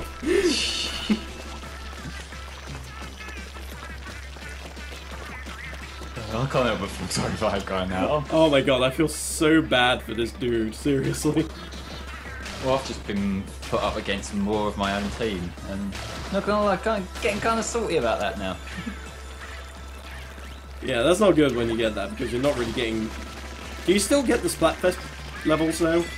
You get your levels up, yeah, but it just doesn't really do anything, you know, like in terms of the grand scheme of things. It doesn't actually affect the grand tally, I guess, but you're still getting points. Yeah. As long as you're still getting your levels, it means you're still at least getting some way towards getting all them sea snails. True. Looks like all his teammates are sleeping. Great man in the chat. You should just live the mantra of team sleep and just go to sleep and wake up 3 minutes later when it's all over. Yeah. That was what I would do in his position. Yeah, I need to find a safe spot. in his own base is literally probably going to be the only safe spot. Yeah. Then again, this is the salt spray rig, I guess, so you do have that little area that you can't actually get to. So you have more of a safe zone than you would do normally.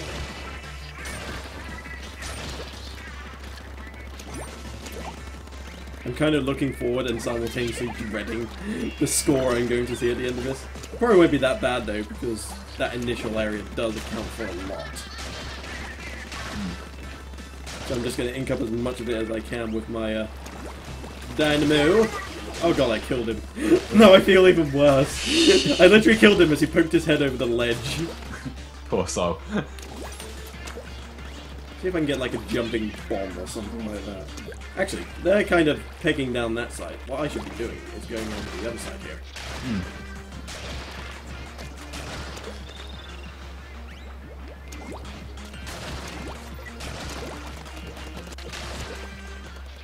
I've got just over a minute left in this game, and there's still a lot of unpaid. There's 30 seconds left of this waking nightmare for purple. Yeah.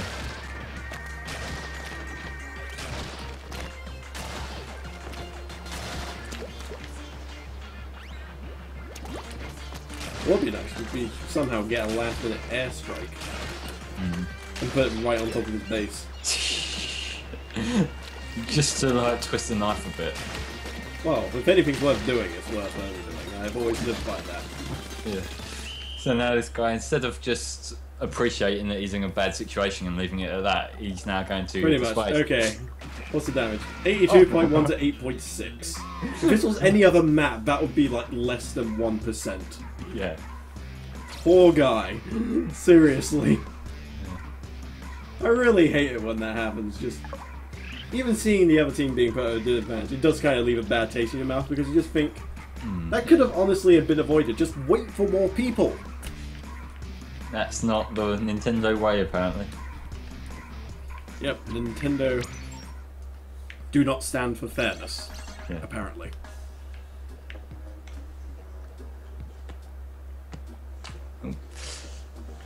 But yeah, it's weird. I mean, I'm in such a zone, but I haven't really thought about switching weapons just because I'm enjoying this one so much.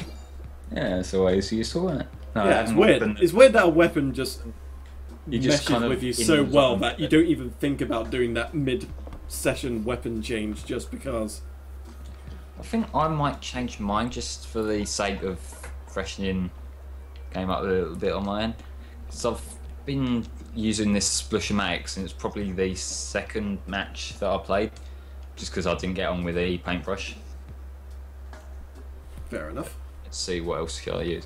I'm not using that Lunar Blaster. That Lunar Blaster is horrible to use. Can be as bad as a Rapid Blaster though. Alright, Splashmatic. That's the one I was using last time, I think, because that's got the bombs as your special. Yeah, I think the Splashmatic was the weapon that came extra that both me and you established was immediately good. Because it came with suction bombs and the bomb rush. Yeah. Actually, Jason in the chat actually was telling me yesterday that somewhere in the game's code there exists a Seeker Rush special. Alright. So maybe eventually we'll see a Seeker Rush. Imagining that, my god. That's going to be awesome if it becomes a thing. Problem is, everybody's probably going to be using it. Because you can do like strafing runs with them and just send a whole bunch of them and cover a huge area. Annihilation. Jason's also telling me that Lunar Blaster is pretty good in the Tower Rush. Oh, right. Actually, yeah, I suppose so, come to think of it, because it gives the massive blob out that it's really not good for Turf War side. Just because it's got such a slow fire rate. You kind of can't really do too much with it. Accidentally knocked the window off. There we go. Die! Thank you. It's always nice when the enemy team do what they're told. Yeah, like jump in front of my splatter. That would be a great thing for you to do, mate. Can you do that for me? That'd be appreciated. No? What do you mean no? Got the eye for an eye kill though. Might help us. get us standing on the other side of the... what was the place called? Is it like Bluefin... Was this Salt Spray Rig or was this Bluefin Harbour? That's Bluefin Depot. Bluefin Depot, alright, okay. Yeah, Salt Spray Rig's the one that was in the first test fire. Along with the warehouse. I know the warehouse's name, but I'm not certain how to pronounce it, and I don't want to make an idiot of myself.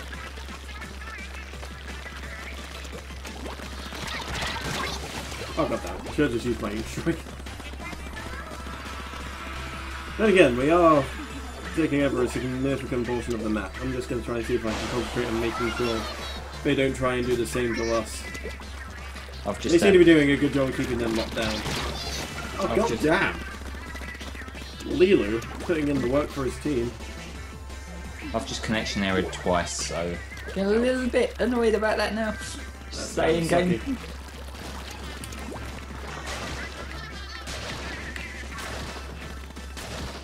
There we go, there's some nice high ground. It's a good game, get some decent coverage. It's a good game. Well worth it. I reckon it'll be even more worth it when the matchmaking comes in, though. Yeah, definitely. So I think that's that way I can just take people in the chat immediately and just immediately get started with people in the chat rather than having to wait for each one to connect individually. Yeah, and hopefully I mean you don't get the start of every regular stream being me bitching about how I'm stuck on Squid Jump because I can't get in. Because I've noticed the last few ones we've done. An ode to Squid Jump by Flaming Claw. Yeah. Wait, does that mean that we're going to suddenly replace it with someone else and then never mention Squid Jump for another year? So that'd be a dick move.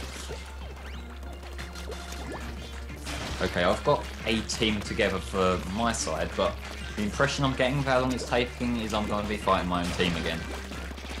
Dear. I really don't want to be doing that because it just kind of defeats the object of having the Splatfest if it's just going to be...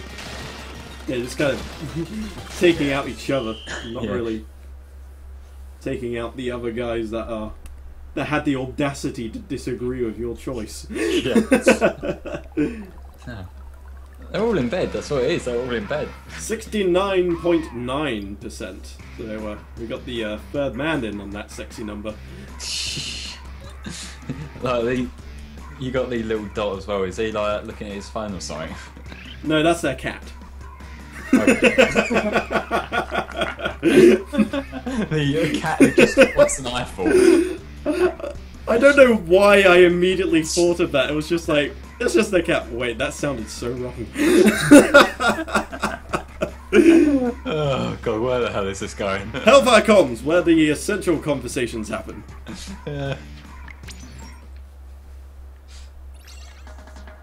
Well, to be fair, we're in a game full of squid characters, and some of the bosses are tentacle monsters, so I'd say we're not going for the obvious distasteful jokes, so I'll stick with that. Now, I don't know off the top of my head, but does this game have a cuttlefish yet? Oh yeah, Captain Cuttlefish. Yeah, it's the main... It doesn't really look much like a cuttlefish. You know, cuttlefish, you just think of it as little cute things, but not some old geezer with a hat. No. I guess we need a young generation cuttlefish to kind of show them the true colours of the cuttlefish. Yeah. Like, Which evidently, the true colours of the cuttlefish is whatever colour it fucking wants to be. True facts of the cuttlefish. Good YouTube video. You should watch it. Maybe. We'll say that, like, and this might seem like a random master thing to bring up, but we've been talking about story mode, so I just thought of it.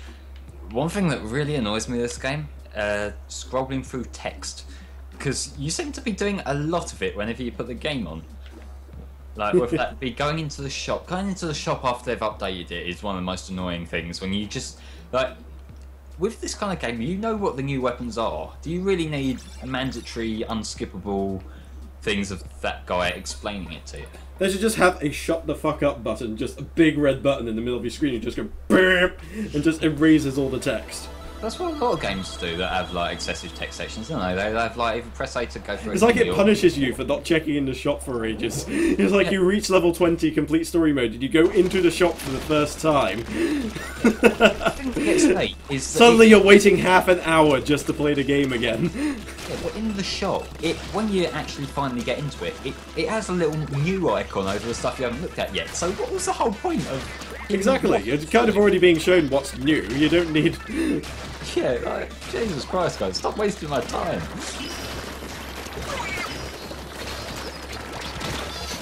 Oh, damn. Shield actually, I can never quite get the hang of the shield. Sometimes it lasts forever, and other times I get the feeling it doesn't really last more than a second. It's weird. Well, I can't get a good grasp on it. I think it takes a beating by how much you get hit though, doesn't it? So like, it's essentially a second. Oh yeah, there's also special duration to consider as well. Yeah. I did get a triple kill though, so that's a thing that happened. Yeah, that sounds useful. I got a nice from the guy standing next to me, so that's how you know you did good, when a complete stranger just goes, nice. It's like, you did good. Good job. Well, the only reason he's saying nice is because this game won't let him say, I'm using motion controls. Just suddenly air horns in the background. My favourite one, you know that Let It Go one? The MLG remixes. It's just so fucking silly, I love it. I don't actually use it for the ink strike, I use it for the flick. That's the main power of the golden dynamo roller. The flick is just so obscenely powerful. I've just got completed. I mean, look, I'm just killing people just without even much of a second thought here. It's good for camping because you can get that arc. Oh my god. Oh wait, if they're camping up there, what I should be doing is doing some cleanup right now. Yeah, you got that. There's a fair amount of purple back here that I could be taking care of there. Taking care of the camping side of things.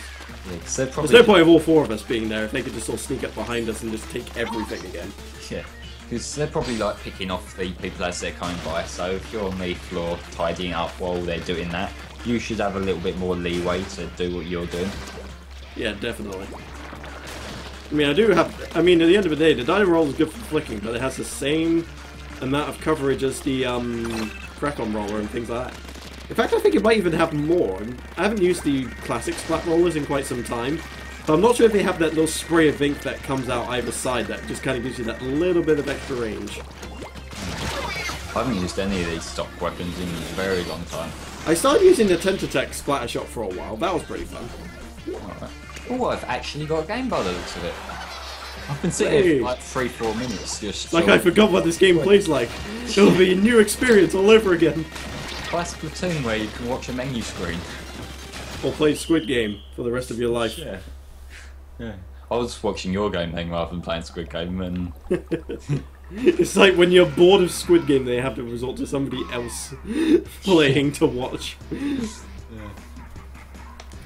That's why you need the Amiibo, so you get the extra minigames. Vary it up a bit. Yeah. That was their plan all along. To stick you in the loading screen to make you buy the damn Amiibos. Yeah.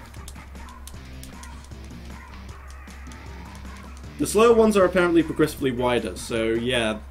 I'm guessing probably the Golden Dynamo Roller does have slightly wider radius in terms of painting than the standard issue roller.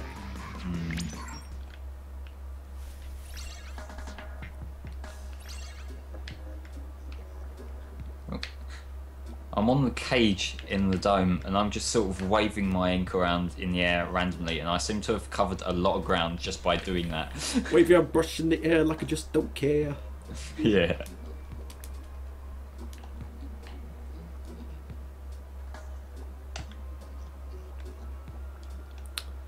Oh, quite a bit wider actually, okay. So, there is apparently more to this roller than meets the eye. Apparently I'm playing with Olimar. Hey Olimar, I have your Amiibo! I actually went through all the Olimar Amiibos to find the best one, because there were some with some paint flaws and things like that. And there was one that just happened to be pretty much perfect, so I went with that one. Very happy with it. Yeah, I've seen pictures of some of the Amiibos. Some of them do look a little bit off model sometimes, don't they? Yes. Olimar's really good though. I tend to find the simpler faced Amiibos generally tend to be the best ones. I mean, Shulk seem to be okay, and from what I saw of the Lucina ones, they seem alright as well. I mean, honestly, the Shulk one looks pretty spot on, honestly. Well, I think it comes down to whether the detail is in the actual shaping of it, or whether it's the features. Because I noticed both of the Bowser ones are like really good because most of Bowser's features are like things that stick out. So like, immature joke goes here, but like you kind of they've obviously got the build quality down, and it's kind of the painting that's a little bit hit and miss. So I think because like Bowser's more shape defined than color defined, so to say, like that's why his ones come out pretty well. Yeah, the big ass spiky shell is kind of what makes Bowser more than most things, I would say. Yeah, he's a big ass damn dinosaur. I Yeah. mean, you can't get much more sort of recognizable than that, really. I'll say the Smash version of it, I think the paints, and this was coming out of the box, it looks a little bit lighter than it probably should be. It might just be my extensive Bowser knowledge making me more critical. You are our resident Bowser history expert. Yeah. Apparently they have, in like the Magic the Gathering toys, they actually have a Magic the Gathering historian. Which is a bit weird. There are no box tape. But I suppose when you have that many cards in your damn game, you kind of need one. Well, you need someone who's... How like, long until somebody will require a Yu-Gi-Oh historian? Because I will apply for that job. Oh yes, the Blue Eyes White Dragon was played many eons ago by the anime character Seto Kaiba. He was known for screwing the rules and having green hair, and having lots of money. I think I'd be pretty damn good at that job, honestly. Yeah, I'm not really a like proper expert in anything I play, although I guess I kind of know a bit about Pokemon to a degree, but you know, it's not really the sort of thing you need that sort of insight into. I guess not, but still, it probably comes in handy. In You never know when you'll need a Poke expert. Trust me, when somebody managed to genetically engineer Pokemon, you'll be glad you've been playing since Gen 1. I'm getting me a Dragonite, bitch. You can just work at the Pokemon Zoo and just have all the things. Yeah.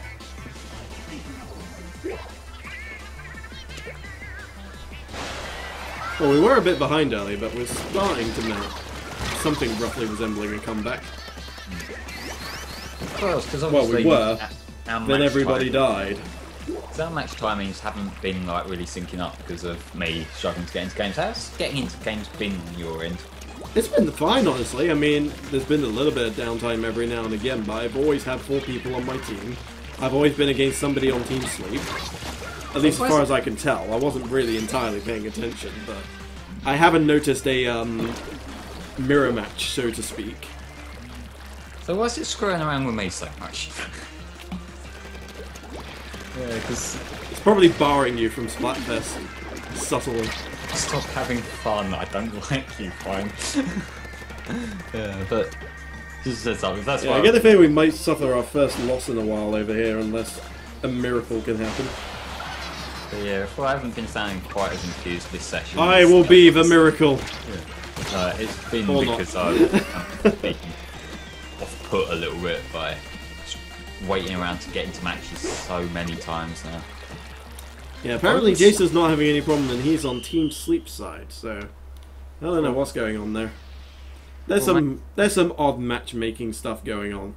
That's the only thing I can think of it could possibly be. Well, hopefully him and the other 3 Team Sleep members are getting a good few matches in. Yes, there are literally dozens of them.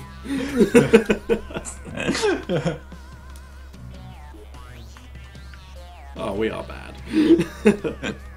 I got my 400 points at least, so I get at least a couple of points for my troubles. Just thinking about what amiibos I'm probably going to get next. I'm probably just going to go for the Pokemon ones, probably. Maybe the DLC characters as well. I've got to get a Lucas amiibo, because obviously namesake and all that. Yeah. Also, I imagine that thing is going to be nigh impossible to get once its initial run's done with.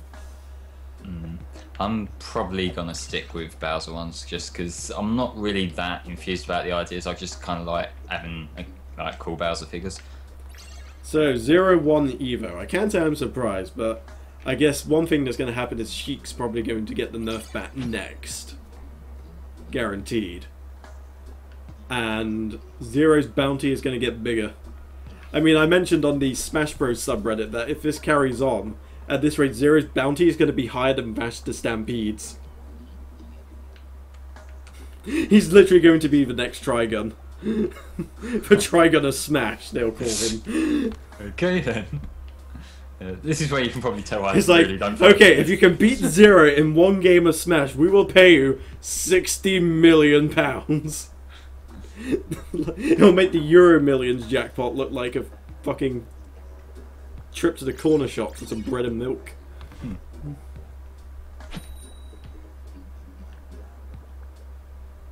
Oh yeah, I wouldn't mind a Pac-Man amiibo as well. Because I got Mega Man and I got Sonic, so the only third-party type dude I'm missing is Pac-Man. So if I can get a hold of a Pac-Man, that would be good.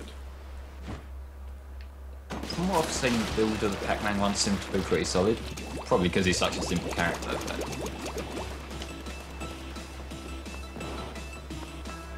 I'm just going straight for the middle here. Oh, I'm lagging. Please don't say this is going to be an hour. Oh, no, it's not. It's alright.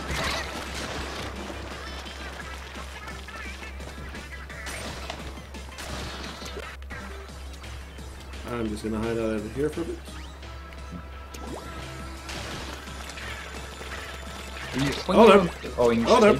The orange really sort of glows, especially in the end screen.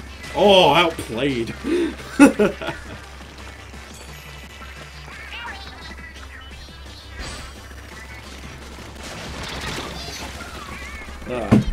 Nice job there. Kitty. Or Catty. I'm not sure how that name's actually pronounced.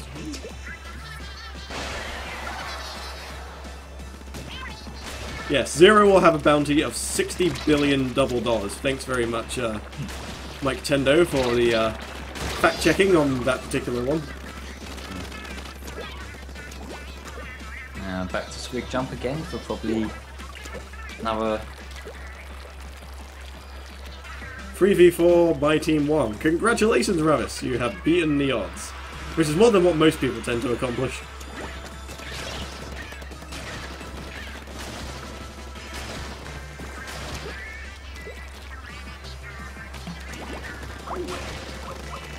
Oh no, Skype's crashed. Flame, speak to me, buddy.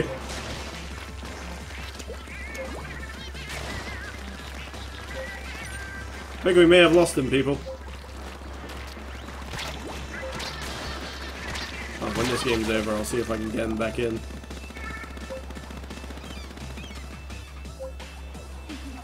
Hey there, fellas, how you doing? It's good to see you, buddy.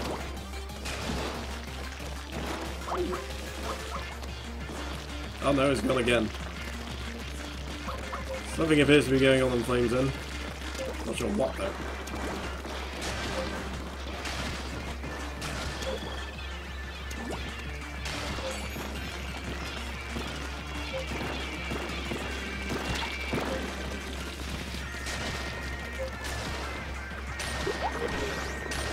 Nope, he is gone. He is gone completely. He manages to get back in. Flame was sent to the Shadow Realm. Yes, that is exactly what happened. Let me see if I can get a hold of him.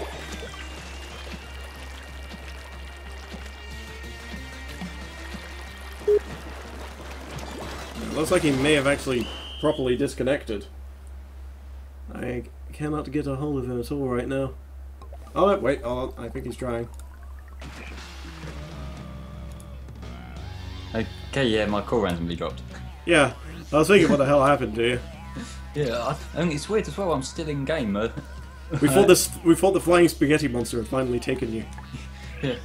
It's like, I think it must have been something like with my computer playing up, because I'm still in the same match I was before I dropped. Maybe like there's something going on with the Nintendo Wi-Fi or something like that. It kind of gives you a lot of leeway. Skype doesn't really give you much at all, honestly. That's a possibility, yeah. Like if it is something on my end, that would explain why I've been having such difficulty getting into the matches. It might make sense. Don't worry about putting the screen share back on, because that will probably end up killing it even more. Maybe so. Plus we've only got like a few minutes left. True. So we'll probably get in a couple of more games and then we'll probably turn off the stream here. Yeah. I think at that point we will have significantly covered this Splatfest. Mm-hmm. We chewed the fat a bit, which being Team Eat seems oddly apt. Yeah. We'll have devoured our fair share. We chewed the fat, the steak, and everything else that came along with it. I've been getting annoyed by these connection errors, but I'll try not to make too much of a meal of it. God damn it. I'm trying. I'm having to dig, but I'm trying. Not even Team Sleep can weather these puns.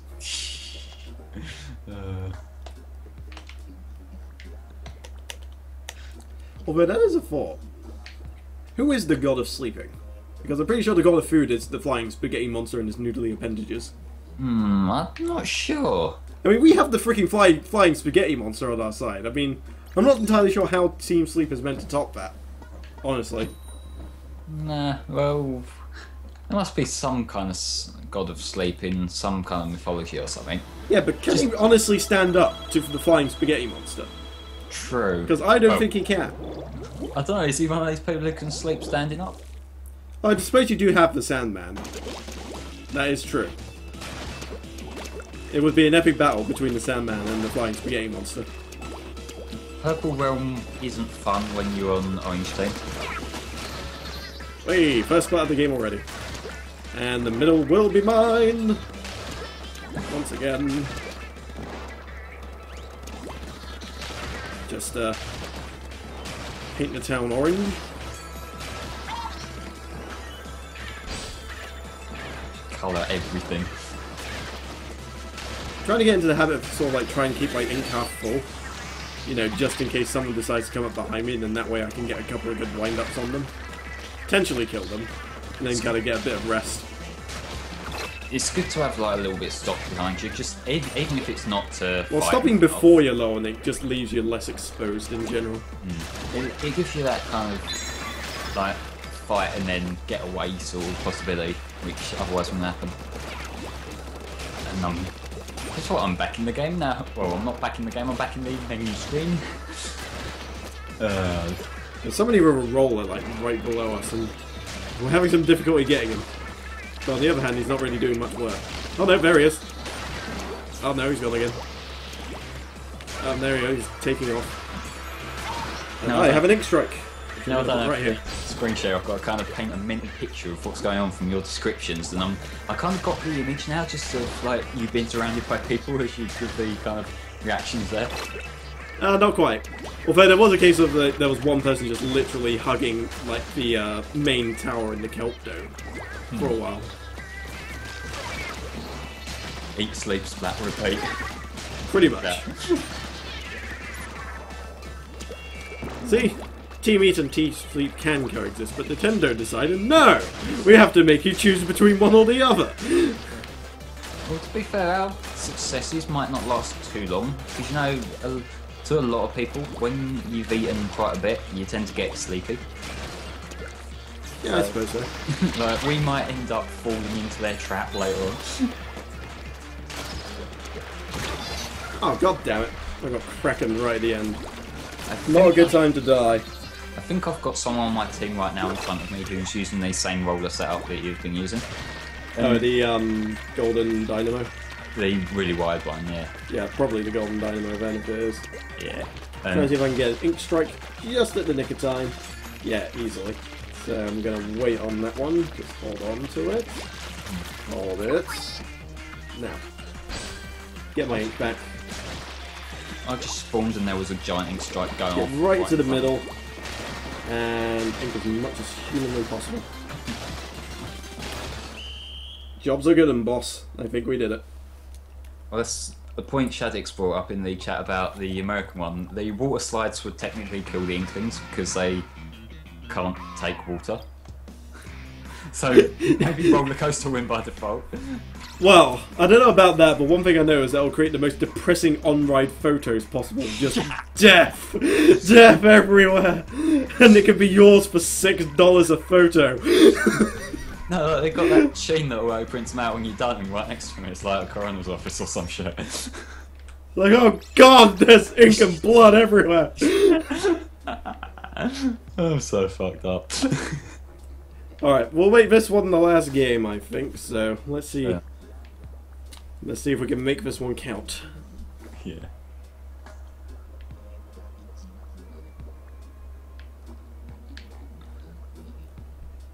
I'm not entirely sure if I have a very vivid imagination or a very sadistic imagination. Well, sometimes they go kind of hand in hand, don't they? Well, I don't know. I did make the 69 joke of the decimal point being the goddamn cat earlier. I'm not exactly on a good track record right now. No.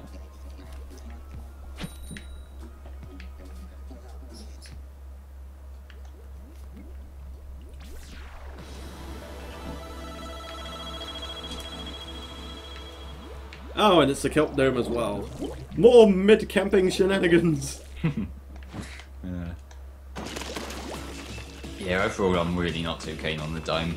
It's just, I think, too much going on with places that look the same, and because that you're kind of less likely to bump into people as much, and so less things to happen. Oh god damn it, somebody had the Inkzooka already. Oh come on, please someone tell me to live. Yes, somebody left. Quick! Jump to them! I help you! He's using a sniper. Oh my god, no! Somebody had the killer whale as well. But I got to splat someone, so that's okay. I'm just Splat two people, actually. I'm just but I died myself. I'm hearing your oh no with no context to say. Yeah, the wall slide's a blood slide. And for the sleeping team one. Disneyland, fun for the whole family, especially if you like death. Wow, that was some lag. It was like a guy shooting at me for 5 straight seconds, not doing anything. It's so frustrating when that happens to you, like, as you're trying to like, literally, I had time to look around, process what was happening, splat him, and then use my ink strike before it finally caught up.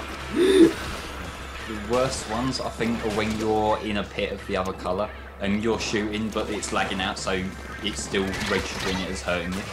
Because at that point, no matter what you do, you're gonna take damage. Yeah, pretty much.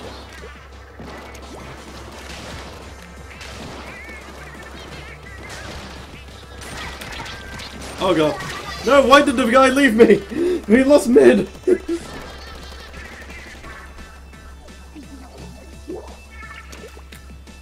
Going over here should be relatively safe.